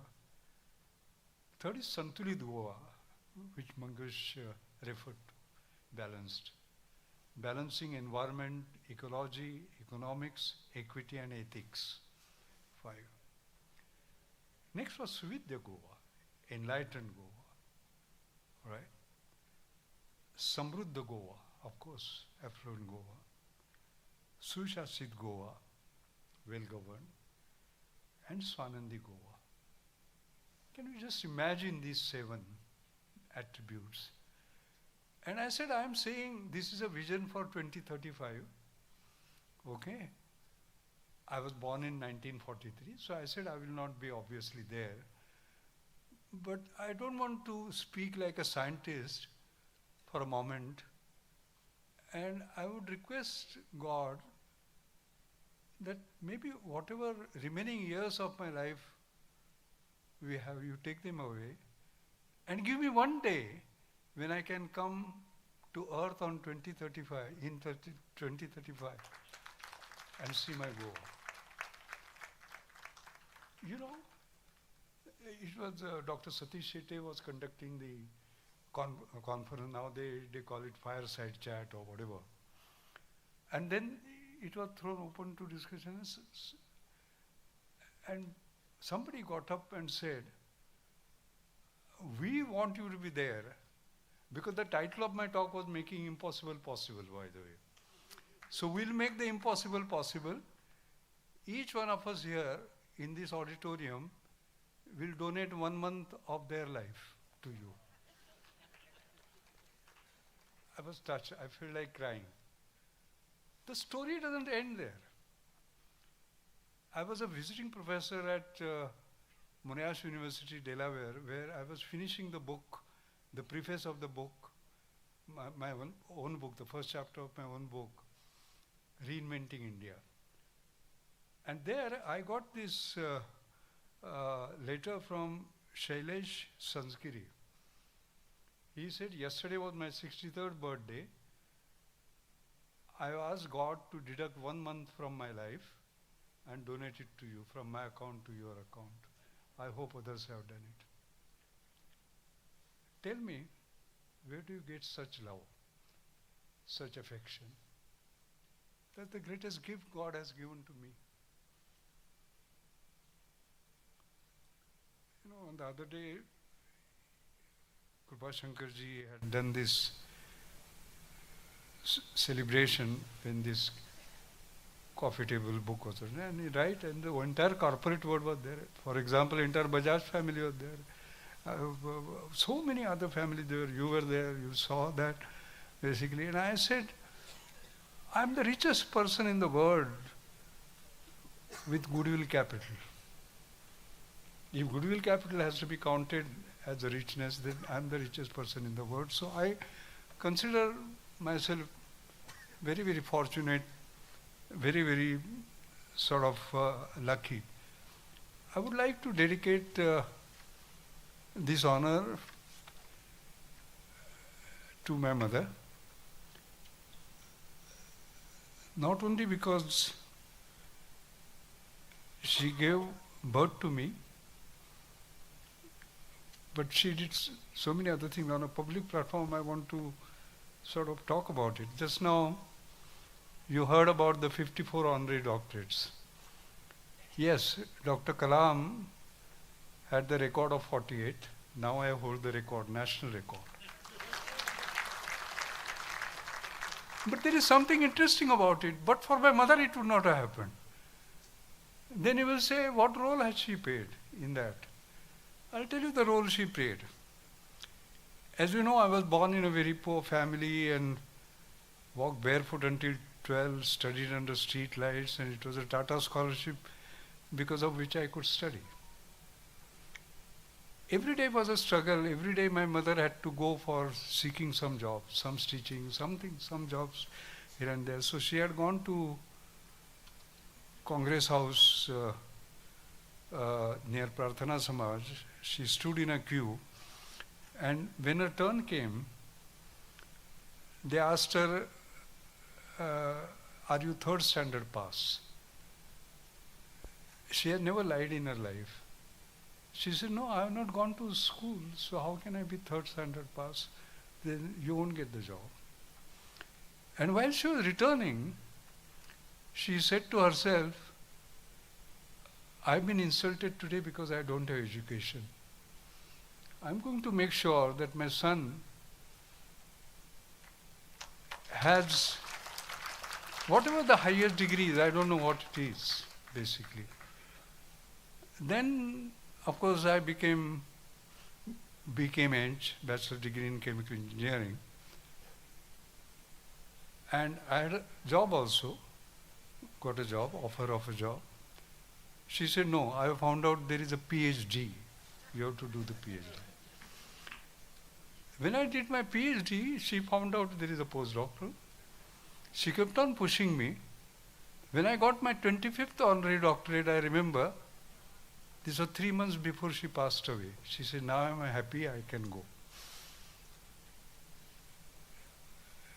Can you just imagine a lady who never went to school, never got educated, pushed me. She was very hard, on me in terms of values, in terms of standards. Like, for example, I would get 100 out of 100 in mathematics. Occasionally, I'll get 97. I was happy. She would make me sit. I was happy with the 97. She would be asking me, where did you lose those 3 marks? That is when I was that young. Whatever I am today is because of that. And the last point I'd like to make and choose, and sir, that has to do with what I gave you just now. What happened was that I was Director General of CSIR and I had to operate from Delhi, 40 national laboratories, NIO being one of them. And I remember I never left research. Every Friday evening I will come and my students will see me right at the airport, by the way, and our discussions will start from there. And I would spend the weekend in the lab and go back to Delhi. And I have this habit of always carrying some money in my pocket. Forget about the credit cards and all that, but I carry that. So whatever money I used to have, I used to give it to her. Never asked her what she did with that. And when she passed away, my daughter Shruti was organizing her things, saris and all that, and she found all that money there. With a little chit in Marathi, of course, which said that don't forget our beginnings and do something who do science for the poor. And at that time I had got some award and all that, so I put it together and created Anjani Mashelkar Foundation. And today you talked a lot about innovation and research and this, that and the other. But I set different standards for this award. I said, I don't believe in best practice. I believe in next practice. Because bulk of the time we are saying we are following the best practice. That means we are copying. I don't want India to be a copying nation. I want us to create next practice which become the best practice for others. So the award goes there. The second was making high technology work for the poor. And the third was affordable excellence. Affordable excellence, because normally what is affordable is not excellent, what is excellent is not affordable. And sir, you will, being yourself a professional in medical science, you would know that diagnosis is most critical. Early diagnosis, you know, you have breast cancer, early diagnosis, you are saved. Stage 2, stage 3, stage 4, gone. Not only lakhs of rupees for chemotherapy otherwise. So we focused on diagnosis and breakthrough, which were ahead of the rest of the world. So what kind of diagnosis? For example, breast cancer. And I'm very happy that Goa, with Honorable Health Minister yourself, you had this lead in looking at that. So that was one of our award winners, by the way, high breast. Similarly, oral cancer. Every 12 minutes, one person dies in India because of oral cancer. So we have a breakthrough where it's a toothbrush looking like a system, but very intricate technology, where you just move it in your mouth and you know. So what happens, there is a spectrum of light that is thrown, and you have lesions, and wherever, so wherever there is a cancer lesion, what is absorbed, what is reflected, is captured in image, and artificial intelligence is used to sort of find. TB, for example, you take a mobile, you cough into it, and you know whether you have TB or not. How? The audiometry is trained with cough as a biomarker, okay, with a huge amount of data. And this you can quite clearly see. If you have a spirometer, 1.5 lakh of rupees, here you already have the phone. Spirometer takes around 45 minutes, plus minus 15. Here, instant.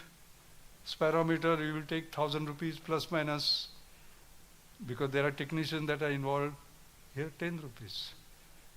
Affordable excellence, okay?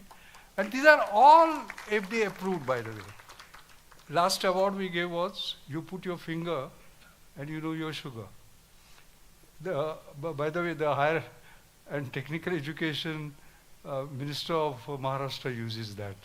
You just touch and you get the... Now see the difference for a diabetic. Normally that strip that you use, 15 to 25 rupees. On the life of a diabetic, this is just 25 paise. Same thing about hemoglobin, for example. You put your finger and you get the reading, just 10 rupees. No prick, no blood taken, no nothing. So what we have done is that we have taken some of these key equipment and put them into what is called as a FX healthcare kit. And it's on a digital platform. It's on a digital platform. So traceability, everything, you know, and so on and so forth, all the data and so on. And this is spreading all over. And I'm very happy to say, I think the formal announcement will come from you, but we have been in discussion for using these and so on and so forth. And I understand that it has progressed so well that this is something that with the Directorate of Health Services will be working together. Because our public health centers, they need strengthening across the country. Now remember the magic. You might say, but how much does it cost and what does it mean? Take home the numbers. The numbers are 20, 10, 100. 20 parameters, whether it is blood pressure, whether it is blood sugar, whether it is hemoglobin, whether it is heart murmur, whether it is COPD, all right, and so on and so forth. 20 parameters measured in 10 minutes for just 100 rupees, $1. Can you just imagine what difference it is going to make by such breakthroughs, affordable excellence? So I kept the word I give to my mother, wherever she is watching, that do something for those who do science for the poor and do science for the poor. This is science for the poor, but as you can quite clearly see, this being affordable excellence, now we are getting demand from around. Because as long as it is excellent, the whole world will be your marketplace. And as long as it is affordable, it will serve the people of India. I think that's the most important part. So I feel very happy. So just wanted to leave these two sort of memories because at this point, while sitting here in this great Kala Academy in my Goa, I feel very proud to dedicate this to my dear mother. And thank you very much for doing me the honor.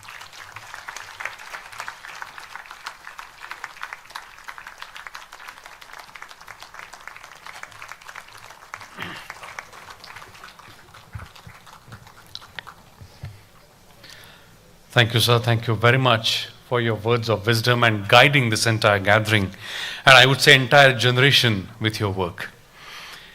My friends, it is now time that we move towards the conclusion of this gathering.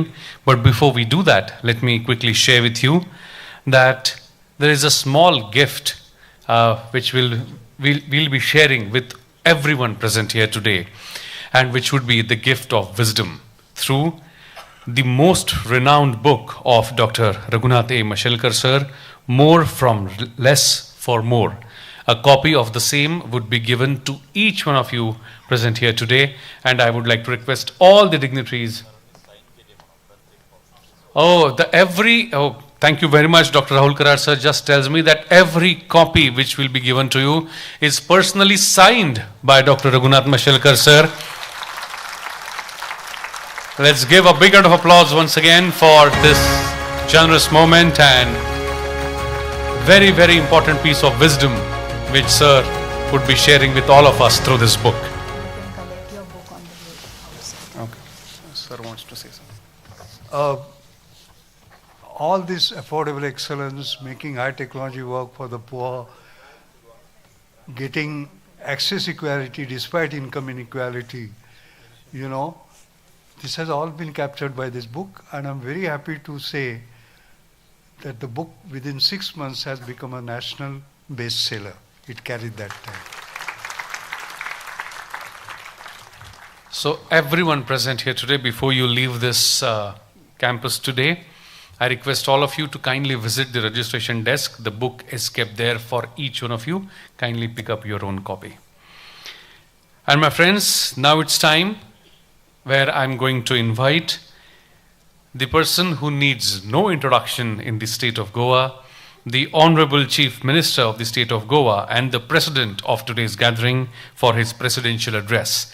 Please put your hands together and welcome with a huge round of applause Honorable Chief Minister of the state of Goa, Dr. Pramod Sawantji.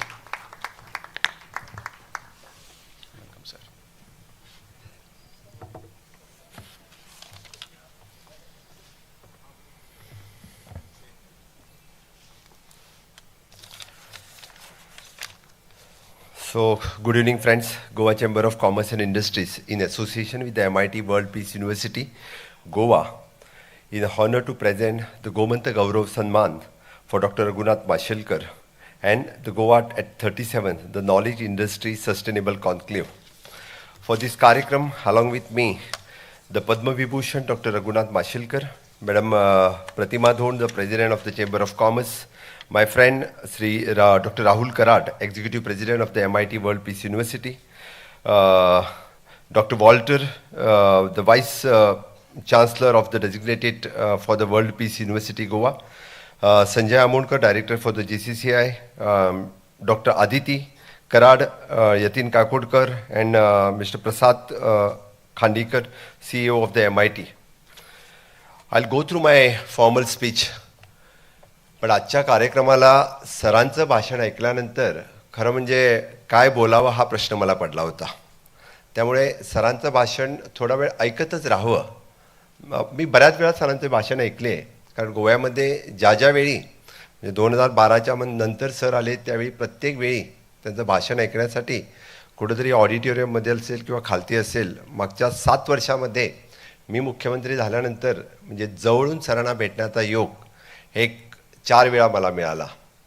Ji positivity सरांच्यामध्ये आहे मला नाही वाटत म्हणजे ती कोणाच्यामध्ये जाणवत पण नाही आहे. आणि खरोखरच सांगतो, एनीहाव गोमंतकातील आपला एक गोमंतकीय सुपुत्र जो तारा मार्सेल या गावामध्ये जन्माला आला आणि पूर्ण जगामध्ये आपली एक वेगळी ओळख निर्माण केलेले गोमंत विभूषण, पद्मविभूषण डॉक्टर रघुनाथ माशेलकर यांचं पुनश्च एकदा सर्व गोमंतकीयाच्या वतीने खूप खूप अभिनंदन, मनापासून अभिनंदन. आजच्या भाषणानंतर तर त्याने म्हणजे खरं म्हणतो मी तर म्हणजे एक खूपच पॉझिटिव्हिटी ह्या कला अकादमीच्या ऑडिटोरियमामध्ये आणि पूर्ण गोव्यामध्ये पसरली असं म्हणायला हरकत नाही.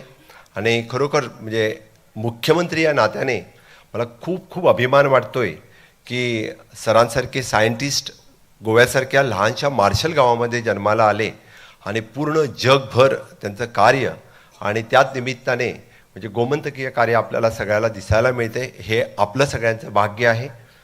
आजच्या ह्या पुरस्कारानंतर म्हणजे मी तर म्हणेन की अजूनही कितीतरी वर्ष सर आपल्याला कार्य करायचं आहे. नक्कीच आपल्या देशासाठी आणि जगासाठी आपलं कार्य हे असंच पुढे जाईल असं मी म्हणेन.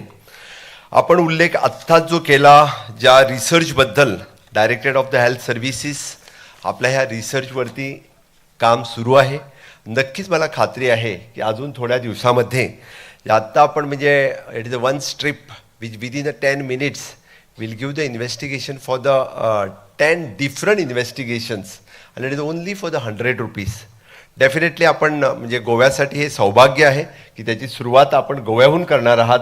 आणि म्हणजे आपल्या आईच्या नावाने सुरू केलेलं अंजली फाउंडेशन या कामामार्फत गेले 5-6 महिने म्हणजे गोवा सरकारचं directorate of the health services आणि आपलं अंजनी फाउंडेशन आईच्या नावाने सुरू केलेलं हे नक्कीच म्हणजे आम्ही काही दिवसाने हा पूर्ण प्रोजेक्ट पूर्णपणे गोव्यामध्ये राबवू आणि हे सांगत असताना मलाही खूप खूप बरं वाटतं. दुसरी गोष्ट आजच्या या कार्यक्रमामध्ये म्हणजे आपण ज्याला म्हणतोय की Goa chamber of commerce and MIT world peace university म्हणजे आज मला अभिमान वाटतोय की प्रायव्हेट युनिव्हर्सिटी बिल पास केल्यानंतर बऱ्याच जणांनी अजून प्रायव्हेट युनिव्हर्सिटी गोव्यामध्ये का पाहिजे हा प्रश्न मलाही विचारला आणि लोकांना पण विचारायला लागलेच. पण नक्कीच आजचा हा कार्यक्रम बघितल्यानंतर कुणीही म्हणणार नाही की प्रायव्हेट युनिव्हर्सिटी का पाहिजेत. आणि मी आज ऑफिशियली अनाऊन्स करतोय की world peace university have established in the state of Goa and we are starting the academic year from the coming academic year. They are starting their campus in the state of Goa. So congratulations for Dr. Rahul Karad and his entire team for starting this World Peace University in the state of Goa. Globally लोक या ठिकाणी येणार आहेत. मी तर म्हणेन की हा तसा प्रवास सुरू झाला 2014 मध्ये. मी पहिल्या वेळी डॉक्टर राहुल कराड यांना भेटलो त्यांच्या स्टुडंट पार्लमेंटमध्ये पुण्यामध्ये आणि the same way the positivity doctor Vishwanath Karad यांच्यामध्ये मी घरी त्यांच्या डॉक्टर विश्वनाथ कराड त्यांचे वडील यांना भेटलो की संत ज्ञानेश्वराच्या म्हणजे आशीर्वादानेच म्हणा की एवढी पॉझिटिव्हिटी त्यांच्यामध्ये पण आहे. I have surprise to meet that person really. आणि त्याने आपलं व्हिजन सांगितलं आणि त्यांचं पूर्णता म्हणजे मी त्या खरं म्हणजे वर्ल्ड पीस डोम सुरू असताना मी बघितला होता, त्यानंतर तिथं पोचलो नाही. पण खरोखर सांगतो म्हणजे त्यांचं व्हिजन जे एड्युकेशनच्याबद्दल आणि वर्ल्ड पीसच्याबद्दल जे आहे आणि that philosophy has started from the संत ज्ञानेश्वरी म्हणजे ज्ञानेश्वरीपासून सुरू झालेलं हे त्यांचं पूर्ण ज्ञानेश्वरी पारायण म्हणा की खरोखर सांगतो मी खूपच इम्प्रेस्ड आहे डॉक्टर विश्वनाथ कराड यांच्या पॉझिटिव्हिटी आणि त्यांच्या एड्युकेशनमधलं त्यांच्या एड्युकेशनमध्ये त्याने केलेला इम्पॅक्ट हा कितीतरी म्हणजे लॅक्स ऑफ द स्टुडंट्स हा त्यांना फायदा झालेला आहे. आणि आज the same the MIT institute with the coming up with the world peace university गोव्यामध्ये आपल्या गोवेकरांना त्याचा खरोखरच म्हणजे अभिमान आहे. आणि त्याचमुळे मी मुद्दामून म्हणजे आज एड्युकेशन अकॅडमिक इयर सुरू होण्याच्या अगोदर आपण आज जो म्हणजे आपल्या it is an 100 years old आपल्या गोवा चेंबर ऑफ कॉमर्स ह्यांच्या संयुक्त विद्यमानाने जो आपण आज कार्यक्रम घेतला आणि आज जो MOU साईन केला आणि सस्टेनेबिलिटीवरती नक्कीच आपल्याला यापुढे गोव्यातील विविध विषयावरती वर्ल्ड चेंबर ऑफ कॉमर्स आपल्या गोवा चेंबर ऑफ कॉमर्स आणि आपण मिळून कितीतरी काम या ठिकाणी करू शकतो. त्यासाठी पुनश्च एकदा गोवेकराच्या वतीने आपलं या गोवेकरांच्या वतीनं मी स्वागतही करतो आणि आपलं खूप खूप अभिनंदनही करतो. So it is both a privilege and a deeply meaningful honor to be present here today. We gathered to celebrate not merely an individual, but a philosophy that knowledge, with combined with the purpose and compassions, become a powerful instrument of a national transformations. Today we confer the Gomant Gaurav Sanman upon one of the most distinguished son, Dr. Raghunath Mashelkar, the scientist, the institution builder and visionary. The whole life is an exemplary resilience, the excellence and service. Dr. Mashelkar's journey from the humble beginning in the Marshall village to the global scientific leadership is not only inspiring but deeply instructive. It reflects the power of the determinations and the transformative role of education. He has given India one of the most powerful framework of the modern innovation, the inclusive innovation. the captured in his famous philosophy, the more from less for more. It is producing more values using the fewer resources for the benefit of more people. In another profound reflection, he reminds us innovation is not about the best technology alone, but it is about the best value for society. These ideas are not just academic, and they are deeply relevant to governance, public policy, and the future state like Goa. I would also like to acknowledge the visionary work of the Goa Golden Jubilee Development Council, chaired by Raghunath Mashelkar, and which has articulated the transformative framework of the 7 arrows for the Goa 2035. The vision of Suramai Goa, Susanskrit Goa, Santulit Goa, Suvidya Goa, Samruddha Goa, Sushasit Goa, and Swanit Goa provides the holistic and forward-looking roadmap for the state. Sir, मी माझ्या पहिल्या budget स्पीचमध्ये आपल्या ह्या 7ही एरोंचा उल्लेख त्या ठिकाणी केला होता आणि आज मला सांगायला अभिमान वाटतोय की त्यातलं परशुरामाचा स्टॅच्यू जेव्हा आपल्या कंपालवरती उभा राहिला त्यावेळी हा गोवा हा सुरमय पण झालेला आहे आणि सुविद्य पण झालेला आहे. 100% literacy already we have achieved. That is a proud moment for the state of Goa. These pillars is collectively aims to strengthen the Goa's economy by the fostering sustainable tourism, the promoting knowledge-led industries, encouraging the innovations and entrepreneurships, ensuring the balanced development and building the efficient governance system. By aligning economic growth with the environmental stewardships and cultural preservations, this framework has the potential to position Goa as a model state. One that is not only the prosperous but also the sustainable, inclusive, and truly future ready. Friends, Goa today stands as a critical juncture.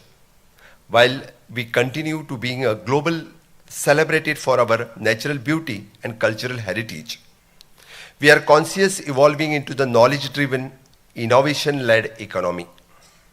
The vision of the Vikasit Goa 2037, knowledge, industry, and sustainability reflects these aspirations. It is aligned seamlessly with the national vision of the Vikasit Bharat 2047 under the leadership of Honorable Prime Minister Sri Narendra Modi ji, and who has consistently emphasized that India's growth must be powered by innovation, technology, sustainability, and inclusivity. In the context, the framework of the 7 arrows for Goa 2035, guided by Dr. Raghunath Mashelkar, provides the holistic roadmap and one that balances economic progress with the environmental responsibility and cultural preservation. I would like to acknowledge the role of Goa Chamber of Commerce and Industries in the upliftment of the Goan industry. As one of the most respected and long-standing institutions, the Chamber has consistently shaped the state's economy, landscape, and nurtured the enterprises and fostered the culture for the responsible growth. The leadership of Madam Pratima Dhon also highlights the growing and significant role of the women's leadership across all spheres, and be it academia, industry, and governance. This become even a more relevant and context of the central government's progressive steps towards enhanced women representations in the legislatures, which marks the important milestone in strengthening inclusive governance. The government of Goa firmly believes that the science and technology are not the optional sectors, and they are the fundamental for the future growth. We have taken the several concrete steps to strengthen this ecosystem. Establishment of the State Innovation Council, fostering the startup and innovation networks. The promotion of the Student Innovation Project, ensuring the scientific curiosity being at the early age. Strengthening the research and development units, encouraging the applied and transnational research. Development of our remote sensing, GIS, and data-driven governance tool. The organization of the science exhibitions, outreach programs, and innovation challenges. We are actively working to build a strong triple helix model of collaborations government, industry and academia, which is essential for the sustainable development. Our commitment to the science and technology is strongly reflects in our financial priorities. Under the state budget, the Department of the Science and Technology continue to receive the focused allocation to build a robust innovation ecosystem. Key provisions includes 75 lakhs for the State Innovation Council, 25 lakhs for the strengthening of the research and development units, dedicated funding for the science promotion, innovation project and digital infrastructure. These allocations are not merely the expenditures, these are the investment in Goa's intellectual capital, ensuring that our youth are equipped to lead in emerging sectors such as artificial intelligence, biotechnology and sustainable technologies. In the honor of our beloved former Chief Minister and Defense Minister, Sri Manohar Parrikar, it is visionary and who firmly believed in the power of the science-led governance, we institute the Manohar Parrikar Yuva Scientist Award. This is a prestigious award recognizes the young scientist below the age of 35 years, carries a cash prize of rupees 5 lakhs along with the citation. The celebration of the impactful research and innovations with the society relevance. This initiative reflects Sri Parrikar's convictions that science thinking must guide the public policy and national progress. It is our way of ensuring that the next generation of the innovators receives both the recognitions and encouragement. Friends, as we move forward, our vision is clear. To transform Goa into the hub of knowledge and innovation, to promote the research-driven industries, to encourage the startup and entrepreneurship, and to ensure the sustainable and inclusive growth. Dr. Mashelkar once said, the future is belonging to those and who can innovate for the bottom of the pyramid. This thought guides our approach. We aim to ensure that the development is not only the rapid, but also the equitable, inclusive. I commend the Goa Chamber of Commerce and MIT World Peace University for thoughtful initiatives of the Goa Iterate to 237th in knowledge industry and sustainable conclave that brings together the industry, academia and policy in the truly collaborative spirit. Such platforms are essential for shaping the ideas, fostering the partnerships and creating the pathway for the sustainable development. As a Chief Minister, I assure you of the government of the Goa is fully support of the initiatives that strengthen education, promote innovation and expand the opportunities for our youth. The awards such as the Gomant Gaurav Sanman do more than honor individual excellence. They inspire the collective aspirations. They remind us and what is possible when the talent is guided by the purpose and perseverance. As the Honorable Prime Minister Narendra Modi ji often reminds us, the building a developed India as a collective efforts, one that requires the partnership of every citizen, every institution and every sector. Before I conclude, I extend my heartfelt congratulations once again to Dr. Raghunath Mashelkar, as your life is guided light and Goa is proud of you. Bharat is inspired by you. Once again, congratulations, sir, for you.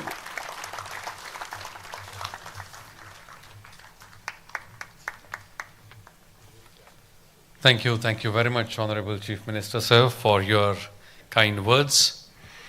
With this, my friends, we are almost reached the conclusion of this gathering, but before we go any further, I would like to announce and invite on stage the President of Goa Management Association, Mr. Deepak Bandekar ji. Do we have him here? Yes, please.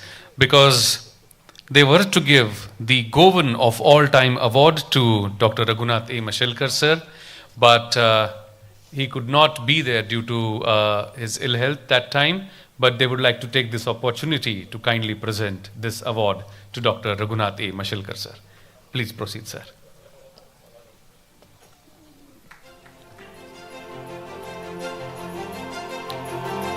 Mr. Deepak Bandekar, President of Goa Management Association, presenting the Govan of All Time Awards, award on Dr. Raghunath A. Mashelkar sir. On the celebration of their Golden Jubilee year of Goa Management Association, it is a good fortune that they got this opportunity on this platform. Thank you very much. And with this, I would like to request the Professor of MIT World Peace University, Dr. Shruti Nigudkarji, to kindly propose the vote of thanks.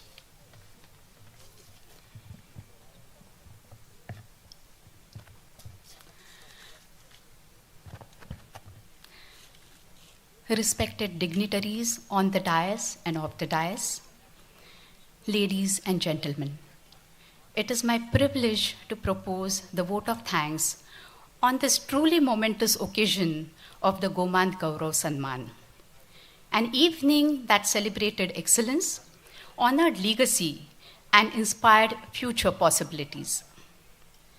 Honorable Chief Minister of Goa, Dr. Pramod Sawant sir, we are deeply honored by your gracious presence and for conferring this prestigious recognition on Dr. Raghunath Mashelkar in this ceremony organized by GCCI and MIT World Peace University, Goa. Your address today, coupled with your inspiring leadership, continues to guide Goa's journey with clarity, purpose, and a vision for inclusive progress. Thank you, sir. I will also like to thank Honorable Minister of Industry, Sri Mervyn Godino, sir. His efforts in strengthening Goa's industrial and economic landscape consistently reflect a forward-looking approach that resonates with the spirit of today's gathering. His presence here today has added immense value to this occasion. On behalf of GCCI and MIT World Peace University, and indeed on behalf of the people of Goa, I now extend our heartfelt gratitude to Padma Vibhushan Professor Dr. Raghunath Mashelkar for graciously accepting this honor. Sir, your remarkable journey stands as a resource of inspiration to all of us, marked by intellect, perseverance, and a deep commitment to the greater good of the country. It is a truly privilege to celebrate this moment in your presence. Thank you, sir. I would also like to extend my thanks to Advocate Shashikant Joshi, sir. He has wholeheartedly supported this program in organizing not only his office, both of his daughters, and he who himself stood with us throughout these past days, helping us plan this program, and also supported in association with GCCI and WPU Goa. Thank you, sir. I would also like to extend my sincere thanks to the organizers, GCCI and MIT World Peace University, Goa. The teams have worked with dedication and resolve to bring this vision of Gomant Gaurav Sanman into reality. I will like to mention President Mrs. Pratima Don, ma'am. Under your leadership, this platform has meaningfully brought together industry, academia, and society. We thank you for your guidance and for playing the pivotal role in shaping this initiative. I will also like to acknowledge your office, especially Vice President GCCI, Mr. Yatin Kakodkarji, and your Deputy Director, Mrs. Ambika Dhakidkar. And I will like to mention special thanks to Director General, Mr. Sanjay Amonkar, sir, who held her hand and supported, guiding us at every moment. Thank you, sir. I wish to extend my sincere thanks to MIT World Peace University team as well, who tirelessly worked and contributed to the success. I must mention inspiration and guidance that we get from Dr. Rahul B. Karad, sir, the Executive President of MIT World Peace University. His vision of bringing together GCCI and WPU Goa has given true direction, and purpose to this function. Dr. Rahul Karad is a man of dreams. Dreams for nation building, dreams for youth building, and academic excellence. And under his leadership, Gomant Gaurav Sanman has taken this beautiful shape.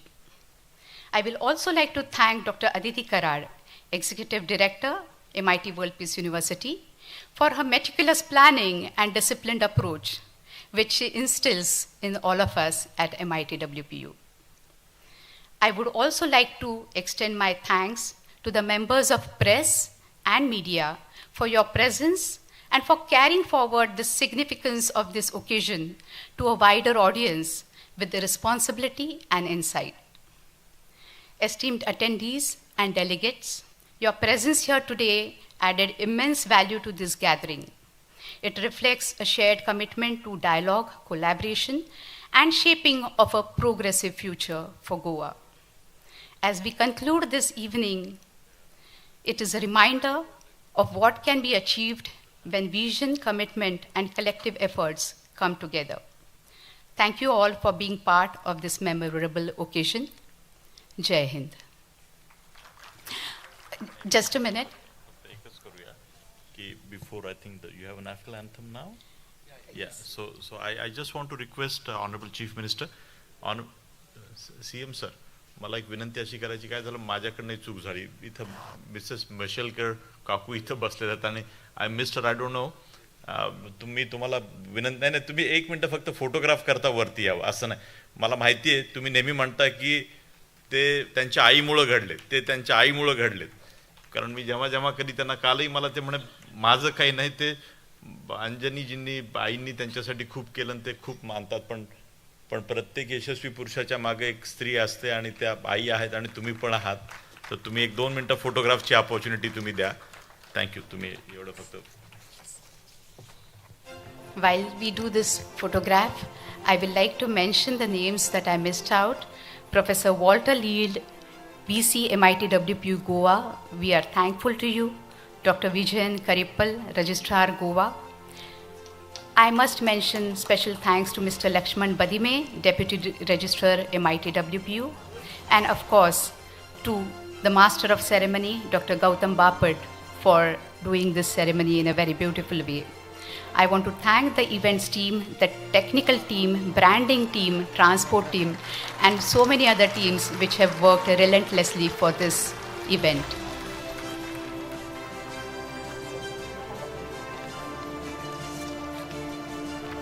What a beautiful moment. Let's give them a big round of applause to this beautiful couple on stage, which made entire country proud. Thank you, sir. Thank you very much for this moment. आणि आता कार्यक्रम संपवण्यापूर्वी सगळ्यांना एकच minute प्रेमाचं निमंत्रण कोणीही जेवण केल्याशिवाय जायचं नाही आहे it's a sincere request all of you to join us for dinner please do not leave us without having your dinner let us rise in our seats for national anthem as we conclude this ceremony. I request my technical team to kindly relay. जनगण मन अधिनायक जय हे भारत भाग्य विधाता पंजाब सिंध गुजरात मराठा द्राविड उत्कल गंगा विंध्य हिमाचल यमुना गंगा उच्छल जलधि तरंगा तव शुभ नामे जागे तव शुभ आशीष मागे गाहे तब जय गाथा जन गण मंगलदायक जय हे भारत भाग्य विधाता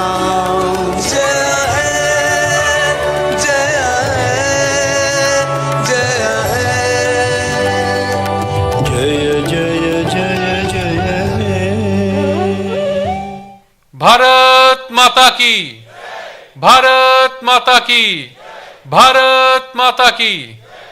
Thank you very much, Honorable Chief Minister, sir. Thank you everyone in the audience, on the stage, for joining us for this great evening.